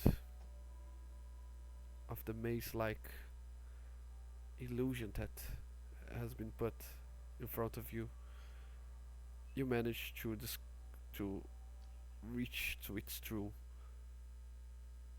face. You can see now what the druids try to mask here. The more and more you continue walking forward, you can see that there are likewise those hunters. You see humanoids, mostly humans, but eventually dwarfs, halflings, also sleeping in the sleeping in the grass on with their backs to the trunk of a tree, some even high into that tree. But you see at least 20 different humanoids sleeping, and you can all see that and make sure that they are not dead, that they are still breathing, but fast asleep. You can either try to wake them up, see what they have to say, or you can continue forward, because at this point where you are right now, you can see that there is some sort of light coming from this small pond that is in a clearing right next to where you currently are.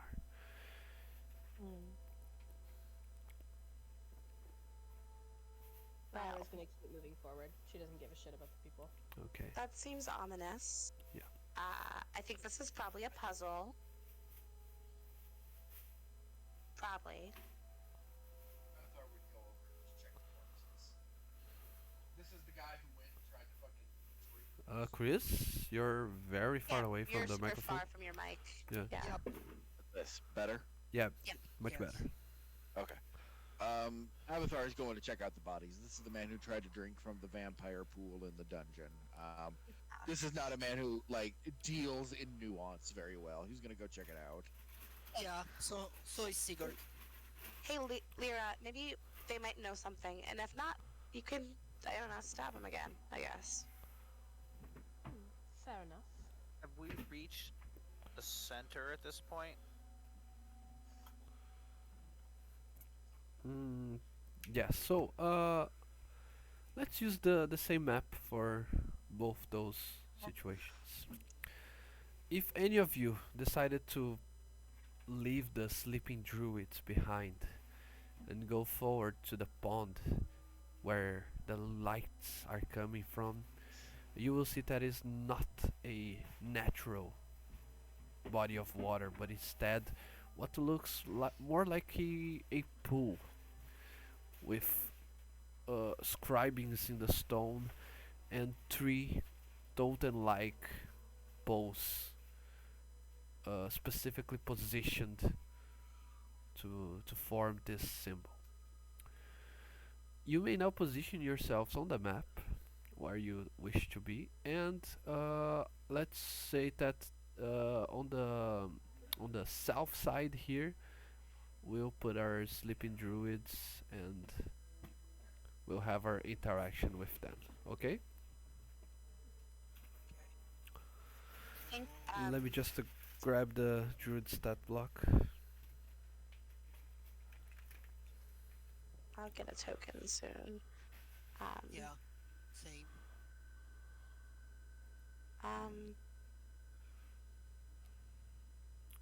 So, yeah, let's see. I mean, maybe they can tell us why they fell asleep. Well, when I spoke, she wasn't particularly helpful, so hopefully these ones are a little more so. We'll see. I'm gonna go to one and try and, like, shake it awake. Same. If that doesn't work, I'll just slap him across the face. Yeah. With a slap, you're able to wake one up.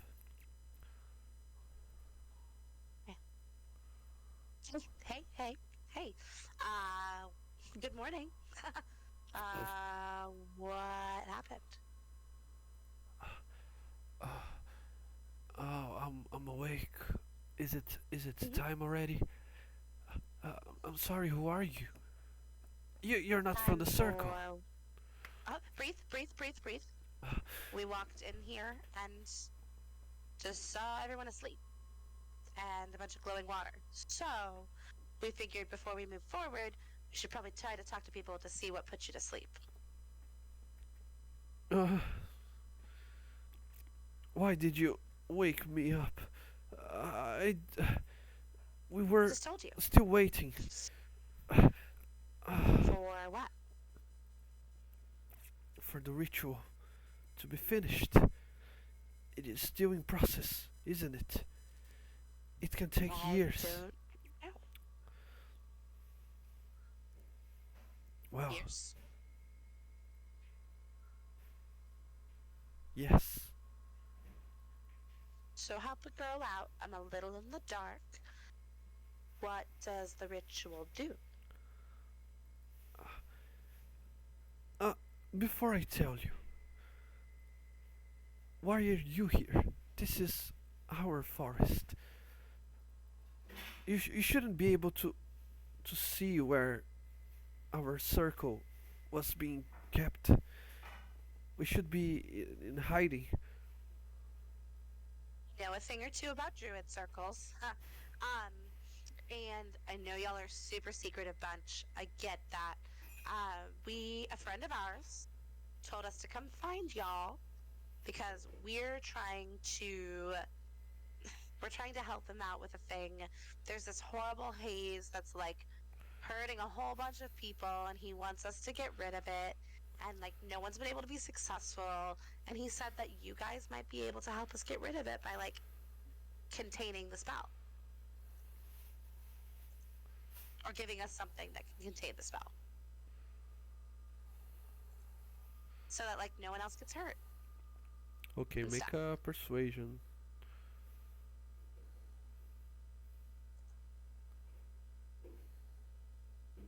Can I possibly make a deception since I'm lying about it? Uh, yes. Okay.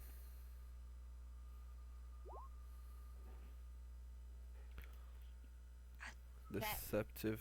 I roll like garbage. Yeah.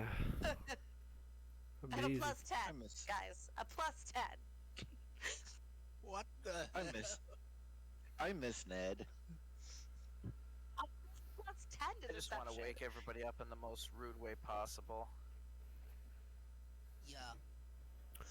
Okay, where is my druid insight? I'm sure the druid would be terrible at insight. It's not like they're wise or anything. It's fine. Woohoo! Famously imperceptive. Yeah. I know nothing of such artifact. You should leave at once. This place is sacred That's to not our happening. people. Okay, let's be real. You see all these people with me? They're really strong. Like, really strong. You are half awake. And we need what we came for. So, you're going to give it to us. Thank you. Or you die. It's that simple. I already watched some of them kill people. Like, they'll do it really quickly.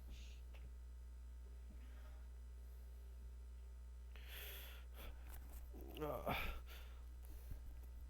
okay. Okay then. It's very simple, and it sounds fair.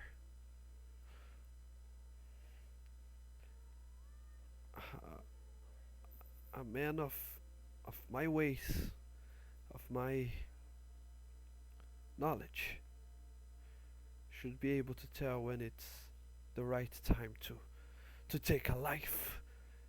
And you can all roll initiative.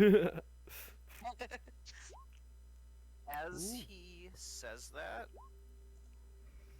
can I take out a piece of steel covered in porcelain?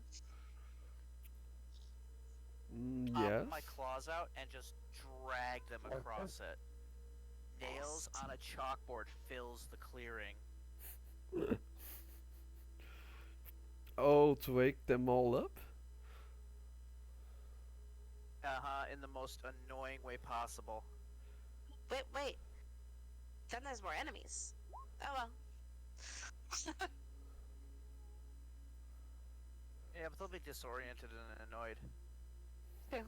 All I am surrounded by is fear and dead men. Hmm. But like, Yeah, hey pretty guys, much. I think McKay is gonna shout out, say, "Remember, we need one of them alive because we need them to help us." Let me roll one of these. Wow.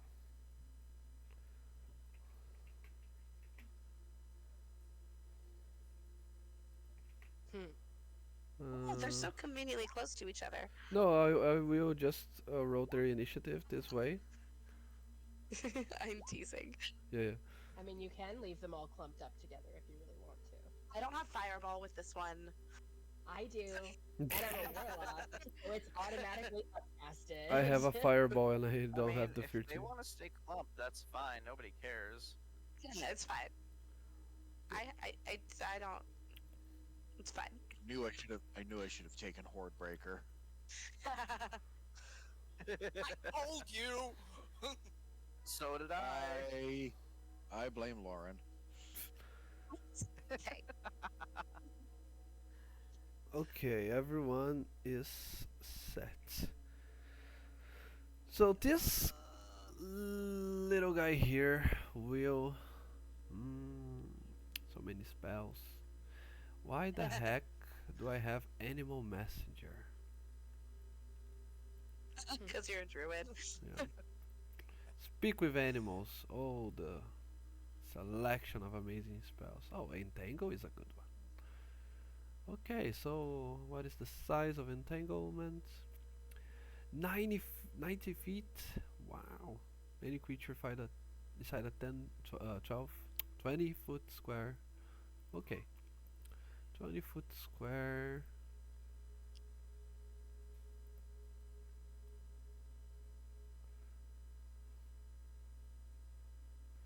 I don't want to grab my friend here, so yeah.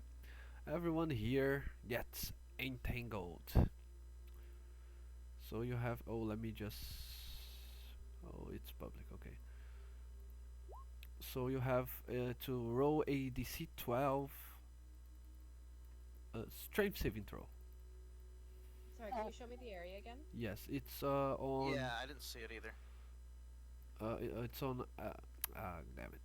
It's on Abathar, Anubhiss, and McKay. I'm really good at Saving strength. throw? I'm really good at rolling, guys. This will be fine. You said What the Dex. fuck? Strength save. Strength save. I had a +8 to that roll. We're doing fine, guys. We're doing fine. This monk's not getting tapped down. You're not in range, Sigurd, so you're fine. Oh, okay. Okay, that was his main action. Now he's concentrating on it. And as a bonus action, he will just disappear completely. Just kidding, he will come back as a bear. Roar. Burr. Uh, Good. Wild shape. This is good. We're fine. Everything's fine, guys.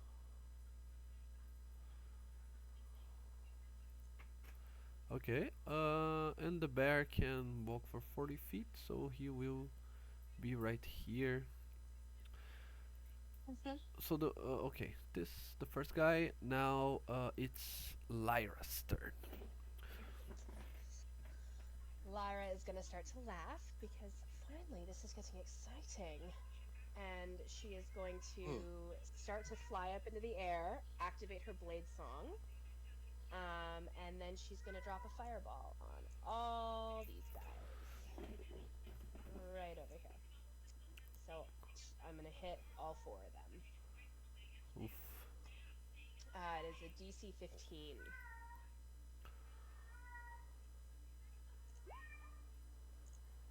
Eddie. Alright, and for damage. 33 damage. Ooh. Yeah.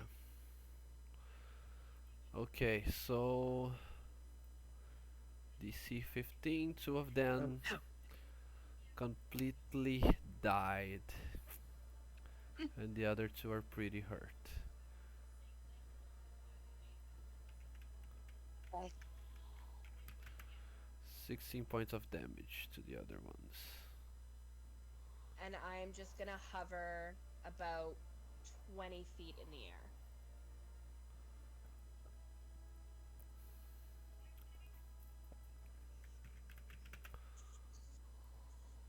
Yeah, you got wings. I got wings. Can't wear armor, but I got wings. Okay, this guy is going to bark skin himself and then turn into a bear. That's fair. Oh, I'm not in a good spot right now. No, no, no. Do not Eh. want. Oh no. Don't worry. Do if you can get out of there, I might have something. Yeah. McKay. Yeah. Alright, so Oh, McKay is that's gonna see gosh. these two bears next to her and say, oh, absolutely not. And she's going to bonus action, oh shoot. Do I want to do Engage. that? No. It's gonna bonus action Misty Step, but then I can't cast a spell. And I really want to prevent these other two from turning into bears. Because, like, that's where things get rough. Mm. So, I think instead, I'm going to hope for the best and just wait. Hold on, I might have a thing. Oh, that doesn't work for me. It just works for everybody else.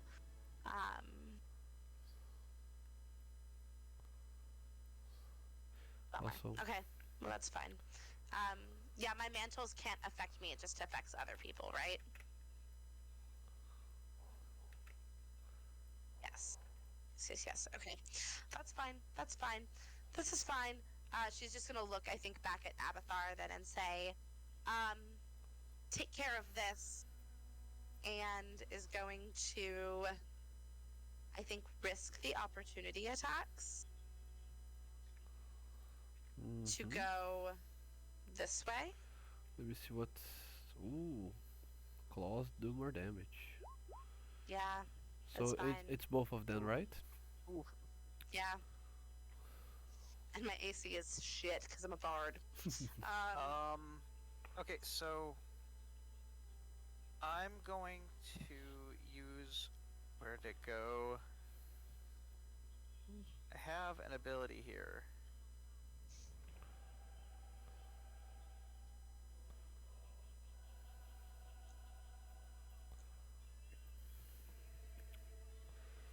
Okay, I'm going to use my reaction to invoke the Cloud Rune from the Rune Knight class. Nice. And I'm going to change the target of the first Cave Bear's attack, or the second Cave Bear's attack, onto the other bear that's standing there. Nice. So Wow. the bear that rolled the 20 hits his partner, I'm assuming, for 9 damage. Good one. Nice. Okay. I look back at the lion and say, thanks. And I'm going to cast a 3rd level Shatter on the other two. The non-bear druids that are left. Okay, there's one guy left up here as well. Oh, yeah, but the two hurting ones is who I'm Okay. gonna mess with. Yeah. I'm not gonna take out a whole one by myself, so they need to make a DC 15 Constitution saving throw. Both failed. Cool. So then they're going to take 4d8 thunder damage. So 20 to both of them. Okay. And any non-magical objects in the area shatter. They are so dead right now. Also, I have to make and- a concentration save on Entangle, but I did save. Yeah, it's only like a 4 you had to beat. Or no, base 10, whatever Yeah. it was. And I think McKay is gonna just kind of wink at Abathar and say,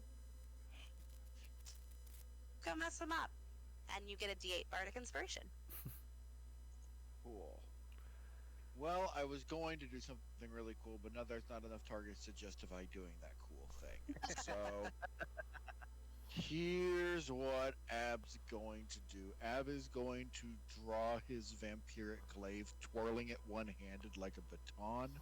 First thing I'm doing is directing 2 attacks at this bear right. Oh, come on. At this bear. So here is the first attack. Come on.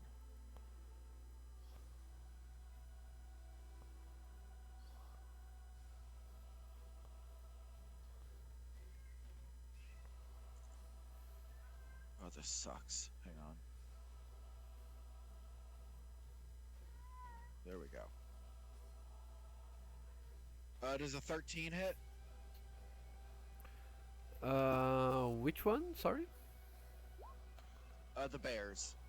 Okay, but one of them is concentrating on bark skin, so one of them have a I higher believe AC. I'm going for the one to the right. This one over here. Yeah, so he has a 16 AC because of bark skin. A D8. Yeah, you have a I'll bardic. go ahead and use my bardic.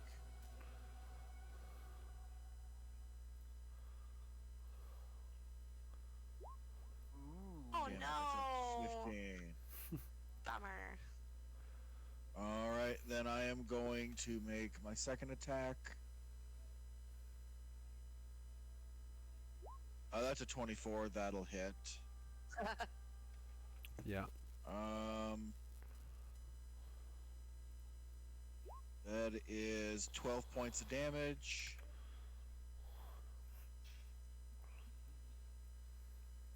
Then I'm going to action surge. Oof. Yeah, baby. But I'm not going to be making 2 additional attacks. What I'm going to do is this. What was that? What I'd like to do on that guy who is concentrating on Entangle, I'm gonna use my reaction to woe him. So I'm gonna roll a d6 and he has to take what I do off of the save. No, this save is on bark skin. Give me a minute, guys. Be right back. On what? On The bark save is what? skin. On the bark. Oh, not on the bark skin, not on the Entangle. Got it. Never mind. I'm not gonna do that then. And That's fine. also, doesn't the restraint Entangle is restrained? Don't you have disadvantage? I probably do. Hang on, let me roll it one Attack more time. rolls have advantage, and the creature's attack rolls have disadvantage because of Entangle. Cool.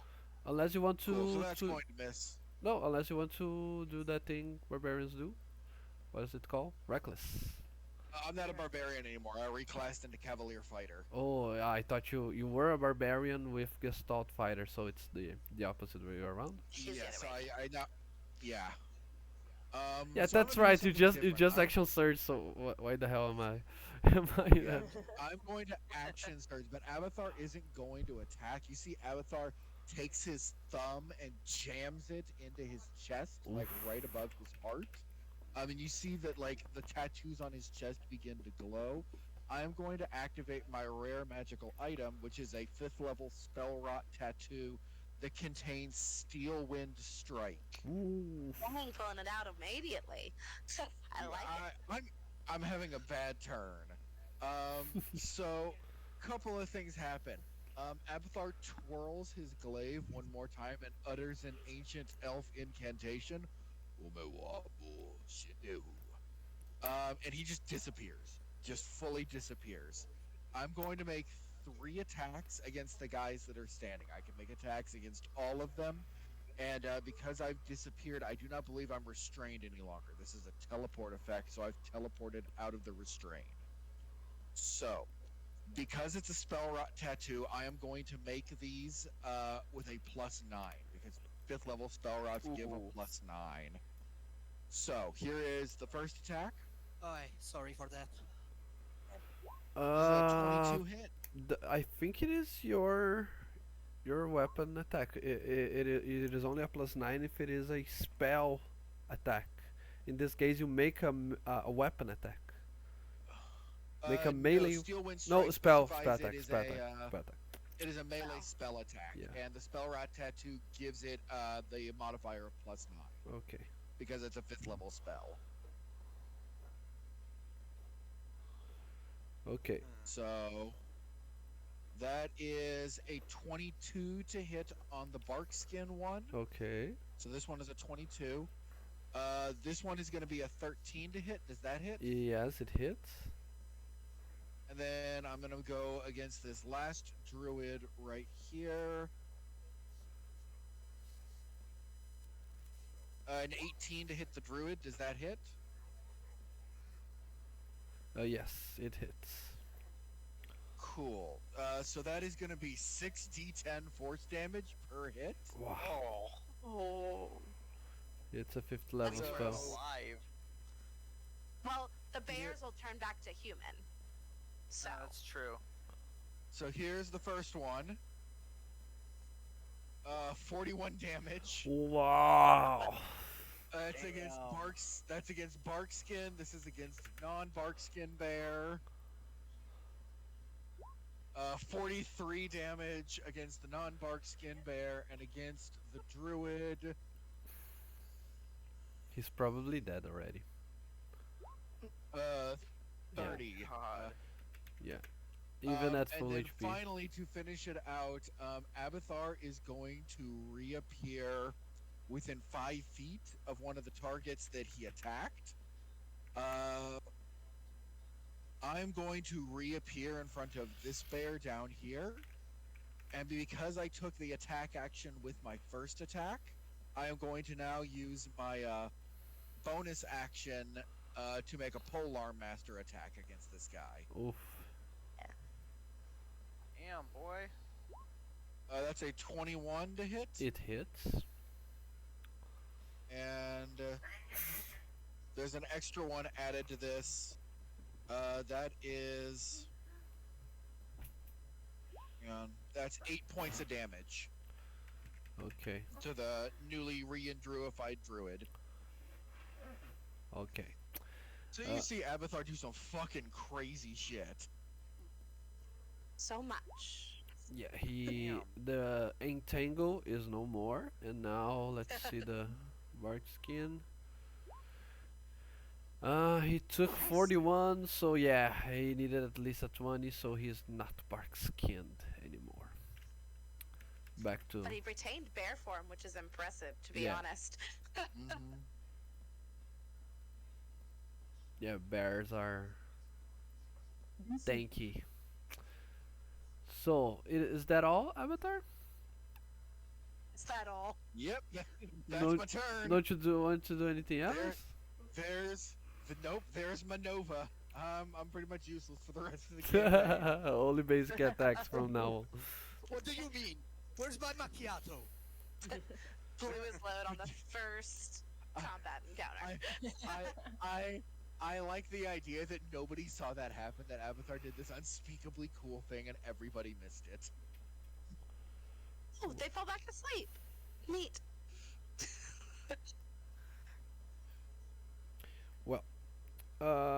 Anubhiss, your turn. Alright. Tough following that up.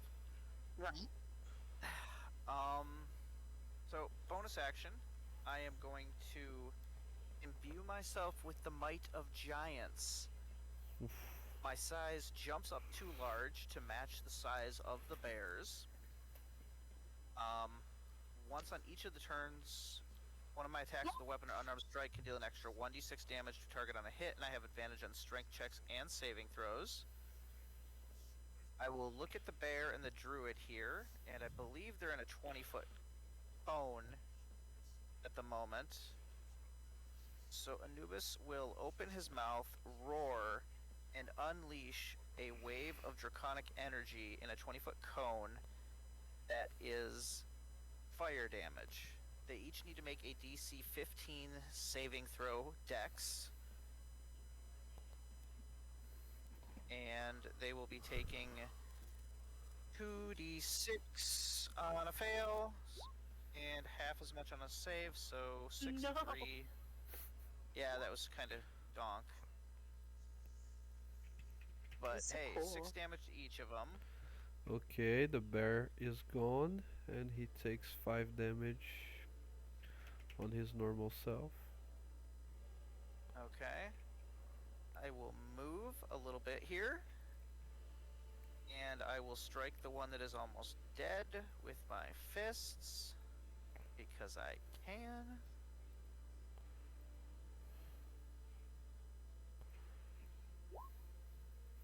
$14 to hit. Yeah, it hits. Alright. 1d6 plus 3. And I will roll another d6 because of the additional damage. I will use that right now. Another 5 damage total. It is He's down to 0. done. I'm pretty sure I cannot use Flurry of Blows as I already used my bonus action, so that's gonna do it for me. Okay, you left one for Sigurd to do something. Listen, Hey, keep it alive. Okay, Keep okay, it alive. Dave, you can have fun too, Dave. We need it alive. Come on, crazy girl. Okay. Ah, no. I'm not even raging. There's no point in that. So 30 plus 5. Hippity hoppity. I am in your property. 2x to the face. Simple. Straightforward. Plus 1 great axe. First attack. That's a 26. Why do I have advantage? 26 hits. Okay. Wait. 26. No. It's an 18. No, it's not a crit. Wait. And the roll. Roll damage. Roll it.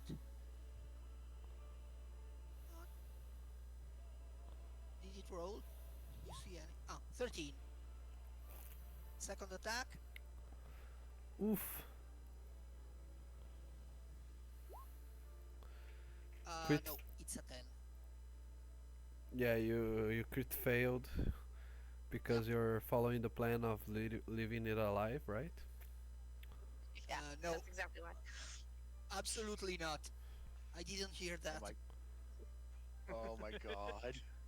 We need it alive. Like, we really need it alive. Very need it alive.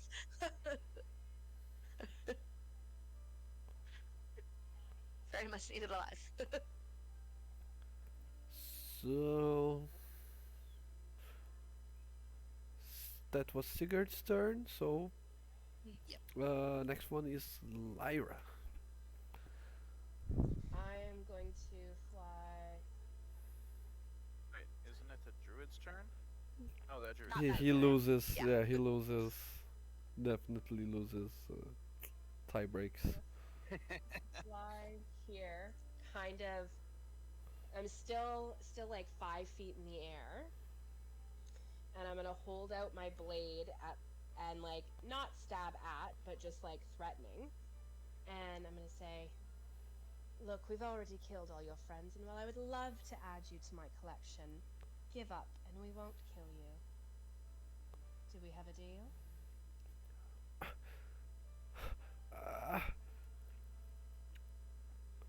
You Please, do not interrupt the ritual. I beg you. I'm Just not tell us trying what we to. want, and we will leave your little ritual to do whatever the fuck you meant to do. Just tell us what we want, give us what we need, and we'll go. What you need, what you want is the spellbound orb, and you may not have it because it is needed for the ritual. Okay, kill him and let's go find the orb. I got a thing for this. I got a thing for this. I got a thing for this. Then You can I'm use our going to words. hold my attack action. Yeah. And as soon as it looks like he is going to, or they, I don't know not going to assume the gender of this druid. But as soon as they look like they're about to attack, cast a spell, do anything other than give me the information I want, I'm going to attack. Okay. Uh, but okay, so you're preparing an action. Yeah. So, but will you say something as a free action? Just say. Yeah, I was going to like I was trying to intimidate him into or them into giving us what we want. But I can they give didn't. her the help action. Like, Sigurd is literally standing right there with her Hmm. axe raised. And But you she's used giggling. but you used your action Yes. to attack. And there's just a huge lion in front of this guy with fire Yeah. at his back. So, uh, But that was my free action was to basically say like Give try up. to convince him to give up, and then I'm gonna hold the attack action.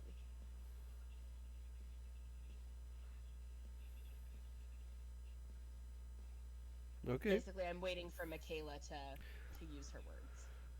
Well, but first it is its turn. So, mm, that's fine. you're holding your action. That's bad. Okay. Do your worst. I'm gonna bark skin myself and turn into a bear. All right. Does he have room for that? Yeah, I'm technically flying. Like I'm technically like Above. flying up Yeah. in the air. Okay, so you're in the air. And I'm I just thinking fiery flaming tree plus us. I don't know. yeah. No, but does the wild shape specify that you have to have room for the transformation? Like don't know. Not sure. rules as written? I think it just kind of like moves us back enough to make room Yeah. for it. Yeah, that's fine. But I was within melee because I was like holding my blade up to it. So I'm flying, but I'm within melee. I will just move myself to get room here Yeah, for the me too. transformation.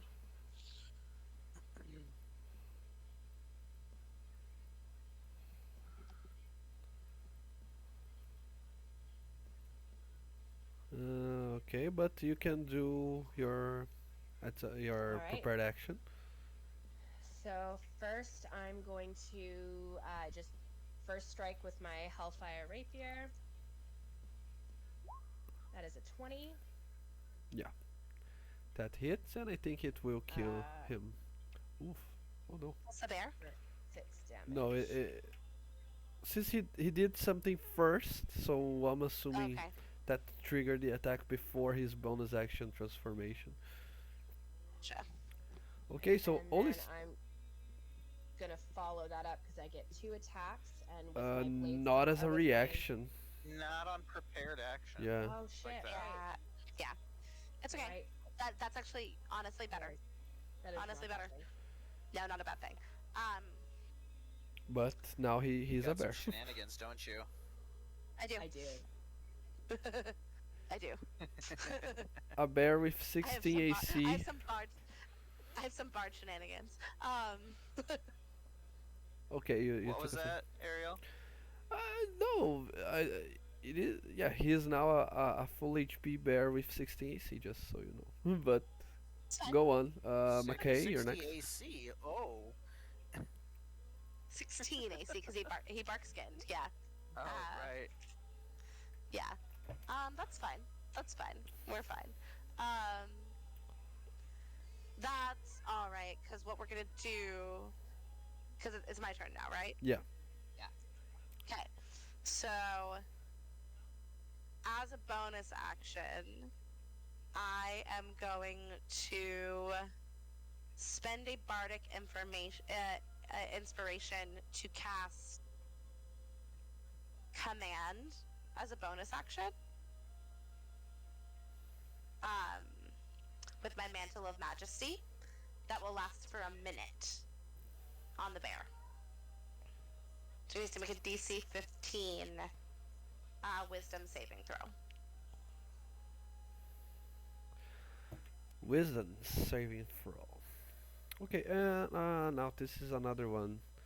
I keep my mental stats and use only the physical stats of the Yeah. wild You're shape. a moon druid, I think. Yeah, they are transforming as a bonus action, so I guess they are moon druids. It's Yeah. moon druids, or is it? It's circle of the land. Yeah. That's fine. I'm going to use my last woe to roll a d6 and hope I get a 5 or a 6. I did not. That's okay. So that was my bonus action. On your face. That's fine. That's my bonus action, my reaction. As my action, I am going to. I'm down 2. That's a bummer. It's okay. I shouldn't have brought up the thing about being moon druids. My bad. I guess as a all I can really do is just look at it and say, well, your fur looks matted, and cast vicious mockery at it. 15. Oof. For 1 psychic damage. Don't you have at this level? You should have 2d4s, right? Or am I So crazy? yeah, hold on. Ooh, but it I. succeeds, so Yeah. it doesn't matter. And she just stomps her foot like a brat. So, but I still get to keep casting for the next minute command. So Okay, so my and she has a full blown like stomping her foot tantrum in this moment. the bear doesn't take your shit. It is That's fine. as strong as always. It's okay. That means it's gonna die. So Go Abathar, go Abathar. Jokey. All right. Ab is going to charge up here, and here comes 2 attacks. Here comes the bone. Here comes the. That's a 15 to hit. He's bark skinned, right? Yeah. Yep. There's 2. That's a nat 1. And This here is the most bonus action. Hey, that's a 16 to hit. Yay. For 6 damage, 7 damage, 7 damage.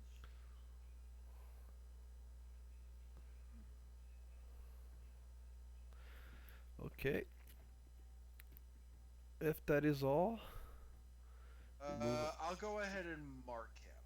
I'm going to mark him using my Cavalier feature. Let me get the specifics on that. While it's within 5 feet of me, it has disadvantage on any attack roll that doesn't target me. And if it deals damage to anyone besides me, I get an extra attack on it next round. ooh, nice. Nice. Now it's Big Cat's turn.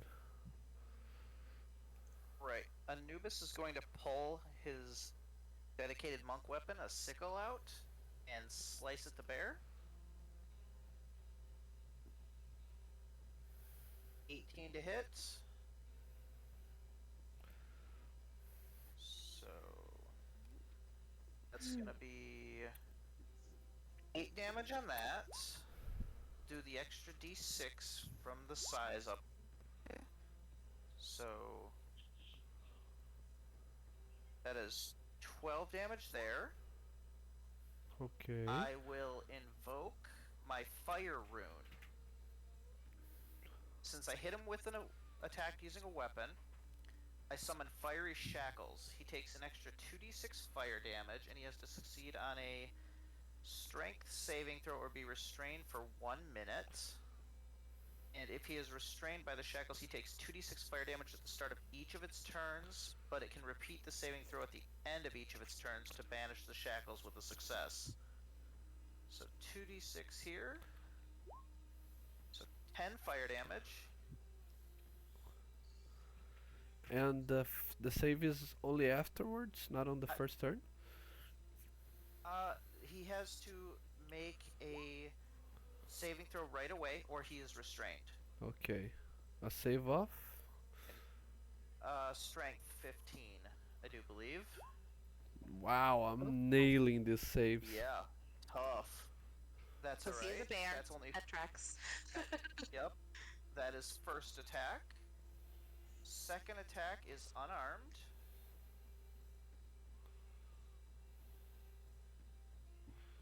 That is a 25 to hit.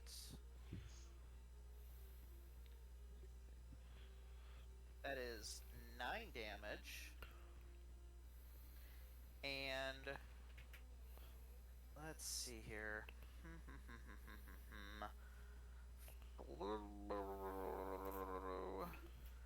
Flurry of blows.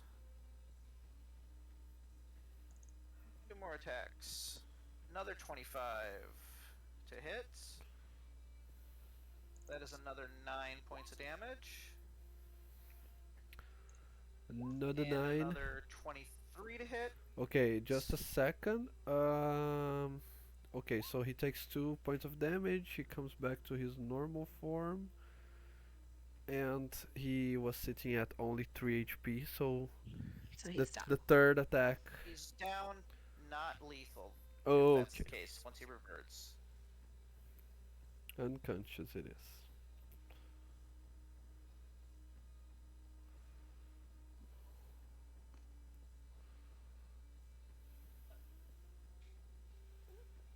That was a nice damage round for this kitty. Yes.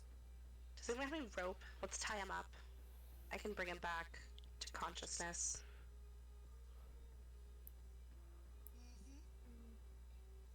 Of course I rope, darling. I do suggest we take whatever this orb is and leave, because in case you haven't noticed, darlings, the forest is on fire. Yeah, but we gotta find the orb. We gotta find the orb. I'm gonna start tying up the druid. Okay.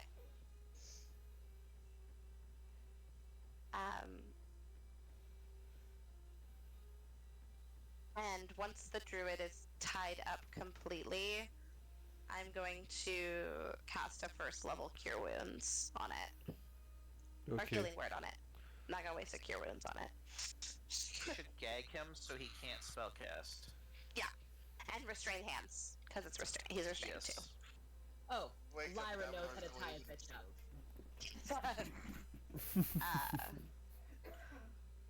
up. Why are you tying him? Because we need information. It's fun. That too. Indeed. Just cut his limbs off. Well, turns out if they're in shock from limbs being cut off, they're less likely to talk, even if they want to.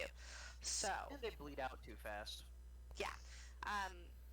They get Points. 8 points back. You monsters. Where is the orb? I will never tell you. Interesting. Ariel, do I see the orb? No. Okay. Make an insight check. Whoever has the highest insight. And Not I have and a is I. plus and is and six. is paying full Rogue. attention to this interrogation. I have I a -1. am. Yeah, I am not wise. So I think the Um, people who are close enough are me, Abathar, and McKay. None of us are wise. Okay, I'll do an insight check since I'm talking. It's not good, but here we are. Oh, That damn. was good. Okay. All right, I'll take it. Okay. You can Insight check. see the druid saying, "I'll never tell you," and then he looks straight to the pond and to the totems. Oh, good. Thanks. If you want to stay alive, you can tell us which pool it is. What pool? No. Splish, splash, splish, splash, splish. Kay is gonna take the rapier out of her belt that she literally never uses and just stick it through him. Oof.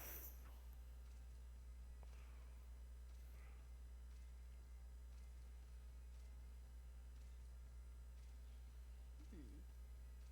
Delightful. Piss me off. Let's go swimming. Hold on.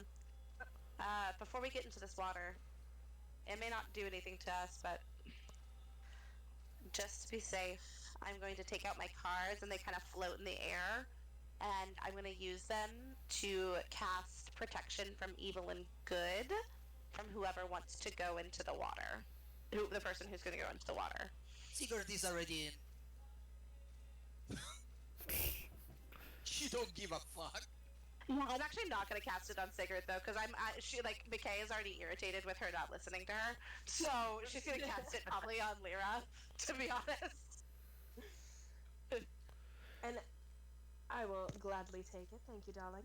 Uh, And I'm gonna start flying over and cast detect magic as I'm going to see if I can get a bead on this orb. mhm. Sigurd, make a wisdom saving throw as you take a Oh, dive. wisdom saving throw. I have so much wisdom. Like 8. Oof. That's a 7. Yeah.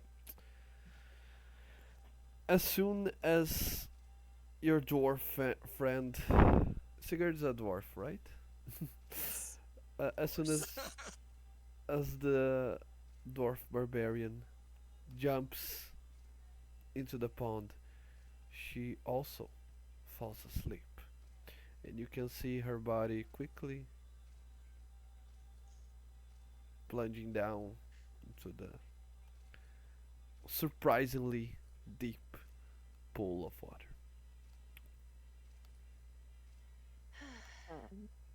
Well, Interesting. Well, funny enough, I don't believe I can be magically put to sleep. well, It's an dive elf? in, Nope. darling. So, Nope. You won't. I can try and go. I can't be put to sleep either, and I'm stronger than you. I can try and go in and swim down. well, there's 3 pools. So, I will cross to the lighter blue pool. Is anyone gonna rescue Sigurd, or are we just gonna leave her? This is Devonlynne, not Lyra. Oh, well, we have to. Fine. it would be very funny if we didn't. This is Okay. I mean, like, this is me saving Sigurd because it's the first episode of this side quest. McKay is very over her shit though. What is Sigurd's AC? 15. Nope, my whip Oh, does no. not catch her. I'm gonna go up to Well, no. her. If she doesn't have her dexterity bonus, if she's caught flat-footed, it's 10 because all she has is dex and unarmored defense. That's the GM's call. Yeah, it's up to Uh, you. yeah, I would say that makes sense. Okay, so if that attack hits, the whip coils around a wrist, and I will pull her out. Okay. Okay. I am gonna, before jumping into the pool, gonna let Abathar jump into his pool first to see what happens. And do I, before they jump in, do I read anything in any of these pools? Can I get a bead on With detect which magic, pool? Yeah. Yeah. there's the same aura of abjuration amongst the three share All three. between the three pools. And you can see not of a specific school of magic, but that these totems also hold a magical aura of their own. Interesting. I'll share that with the party. Awesome. Uh, So, if Abathar jumps in, going. does he turn? Does he turn in? Does he fall asleep? Abathar, you're jumping? Yeah. I'm gonna jump into the light blue pool. Wisdom save. Even though elves can't be put to Oh sleep yeah, magically. yeah, yeah. You're an elf. Forget about it. You jump into the pool. You notice being deeper than it looks from outside, and you feel that there is something going on in that water. But you feel like your presence there is disturbing whatever was happening when you jumped on it. But other than that, you feel or sense no detrimental effects of any kind. As that's happening, Anubis is gonna look at the others and be like, "So, do we jump in, or do we destroy these statues?"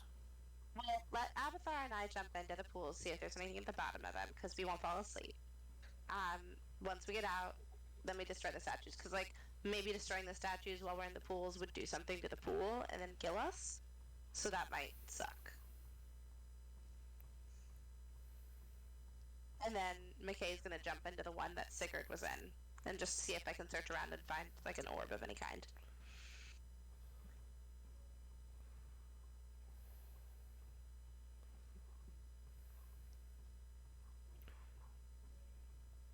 Okay. I'd like to inspect this like thing that I'm floating above. What's like in the center of the three pools, and just see if there's anything interesting about it while they're swimming around. Mm-hmm. But I'm not stepping on anything. I'm floating like Floating. 2 or 3 feet above everything. Uh. Okay. Do you have? Do you want to try to? Yeah.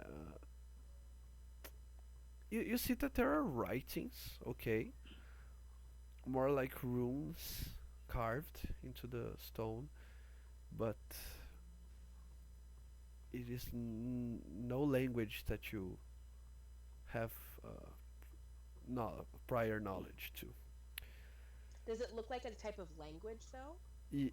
It looks like a way of communication that could be uh, deciphered via a comprehend languages or similar. And I will cast comprehend So- language. Is it far enough or close enough to the surface that Anubis can see it, or no? Yeah, you can read it from a certain range without having to step on it. Is it primordial? No, it is in fact druidic, the secret I don't. language of druids. Question: Alright, if I I don't know come what up in it the is. pool, since I grew up in a druid circle, would I know druidic? If you don't have on your character sheet, then if you don't have levels in druid, you cannot. Those bitches didn't even teach their daughter how to speak their language. Rude.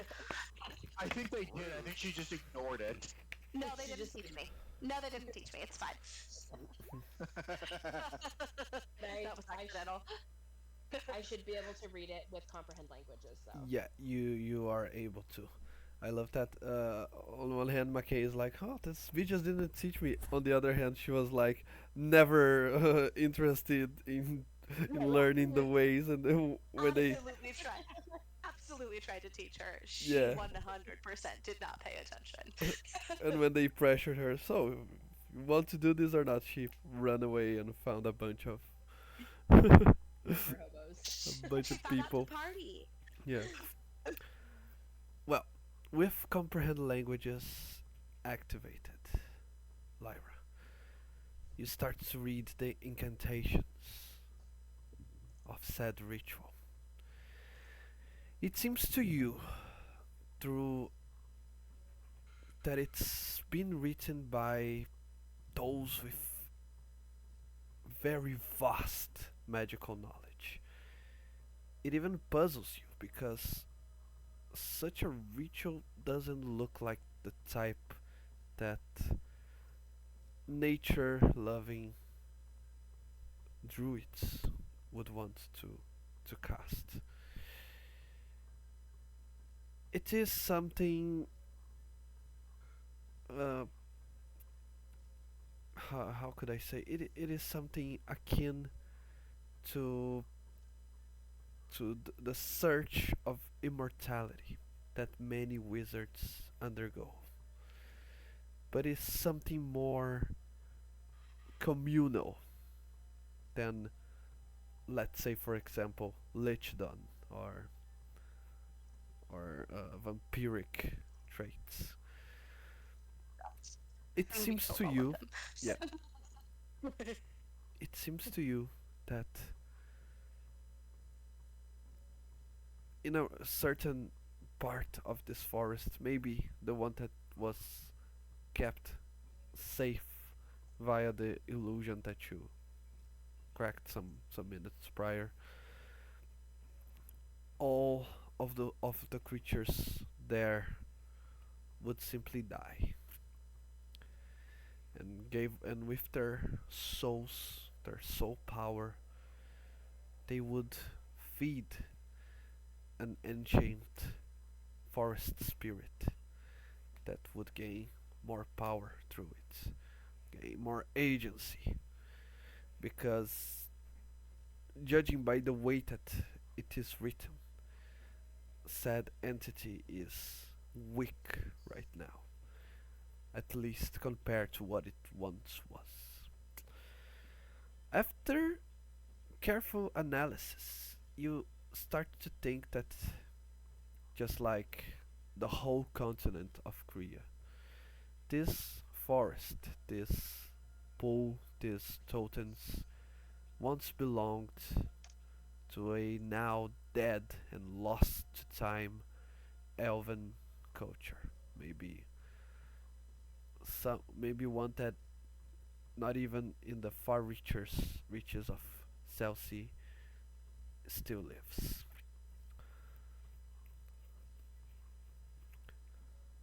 And it seems that a spellbound orb or similar item is indeed necessary to make this ritual reach conclusion. But it doesn't describe exactly where it is, only that the entity should wield it. Should what? Sorry, you cut out for me. Should wield it, should use it during the ritual. Okay.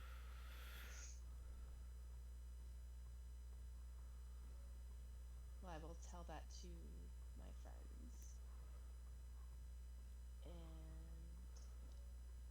so I think we might have to fight something a little bit tougher in order to get the little bubble we seek. Hmm. Well, Yeah, it's that's not good. I mean, we could probably do it, but maybe we like take an hour and chill. Yes, I would very much like to relax a little. That's I mean, fine. I didn't. None of us got hurt, right? No, but taking a short rest will give me I my don't think action so. back. We know that. Yeah, in game. I know. This was just Yeah. like checking to make sure.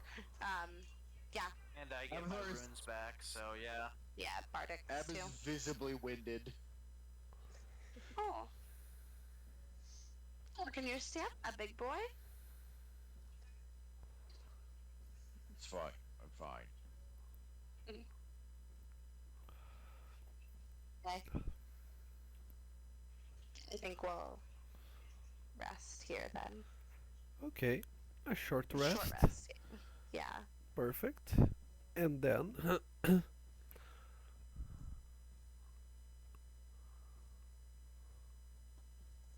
And then I probably need to go because it's past midnight. oh, Yeah. Same. okay, I got work okay. in the morning. Correct. Okay.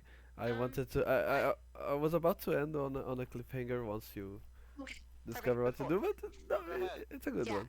Then we can take next steps. Then I just don't want to hop into another fight. Then we can dwell for 2 weeks. Two Yeah. or 3 weeks. Yeah. Okay. Um. So this thing. How do we make it happen?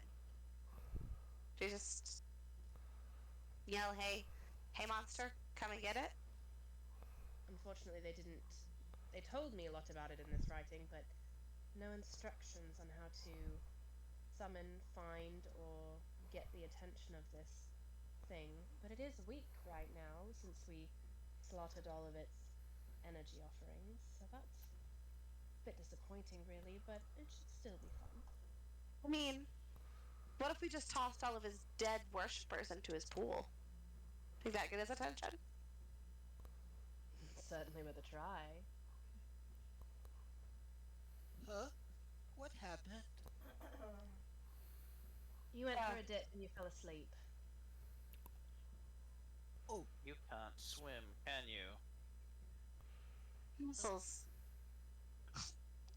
well, back home, the only body of water we see is a tub. So, no, I can't swim. McKay is gonna like gesture to like Ab and say, "Muscles, come here." Abathar is noticeably uncomfortable every single time McKay talks to him. Like, I don't know what this pretty woman wants, but it freaks me out. And he kind of sidles over. Yeah. That body right there. Go Yeah. toss it in the pool. Abathar, like, one hand chucks it like 20 feet. Just fucking Kobe. Okay. Sigurd does that with another body. Like, hop! I mean, it may not work, but it's kind of fun, right? Anubhiss throws a couple in the other pool. Sociopathic. Absolutely. Hey, we clean up after we make messes. Lyra's just like floating in the air watching all of you do this. I'm like, I should have come to this plane way sooner. There's actually a lot of fun. Oh, you I'm have assuming. no idea. Did she say that out loud? Oh, I totally did. I'm Oh, assuming no, tossing he totally the dead looks bodies. up and says, "You have no idea." I'm assuming tossing the dead bodies doesn't actually do anything, right? It's just crazy. The as you toss the dead bodies, the three totems start to glow a little differently. It's almost like the forest itself did not appreciate it. That's fair. Oh, boo-hoo. Well, Throw more in. we asked nicely first. And then they said no.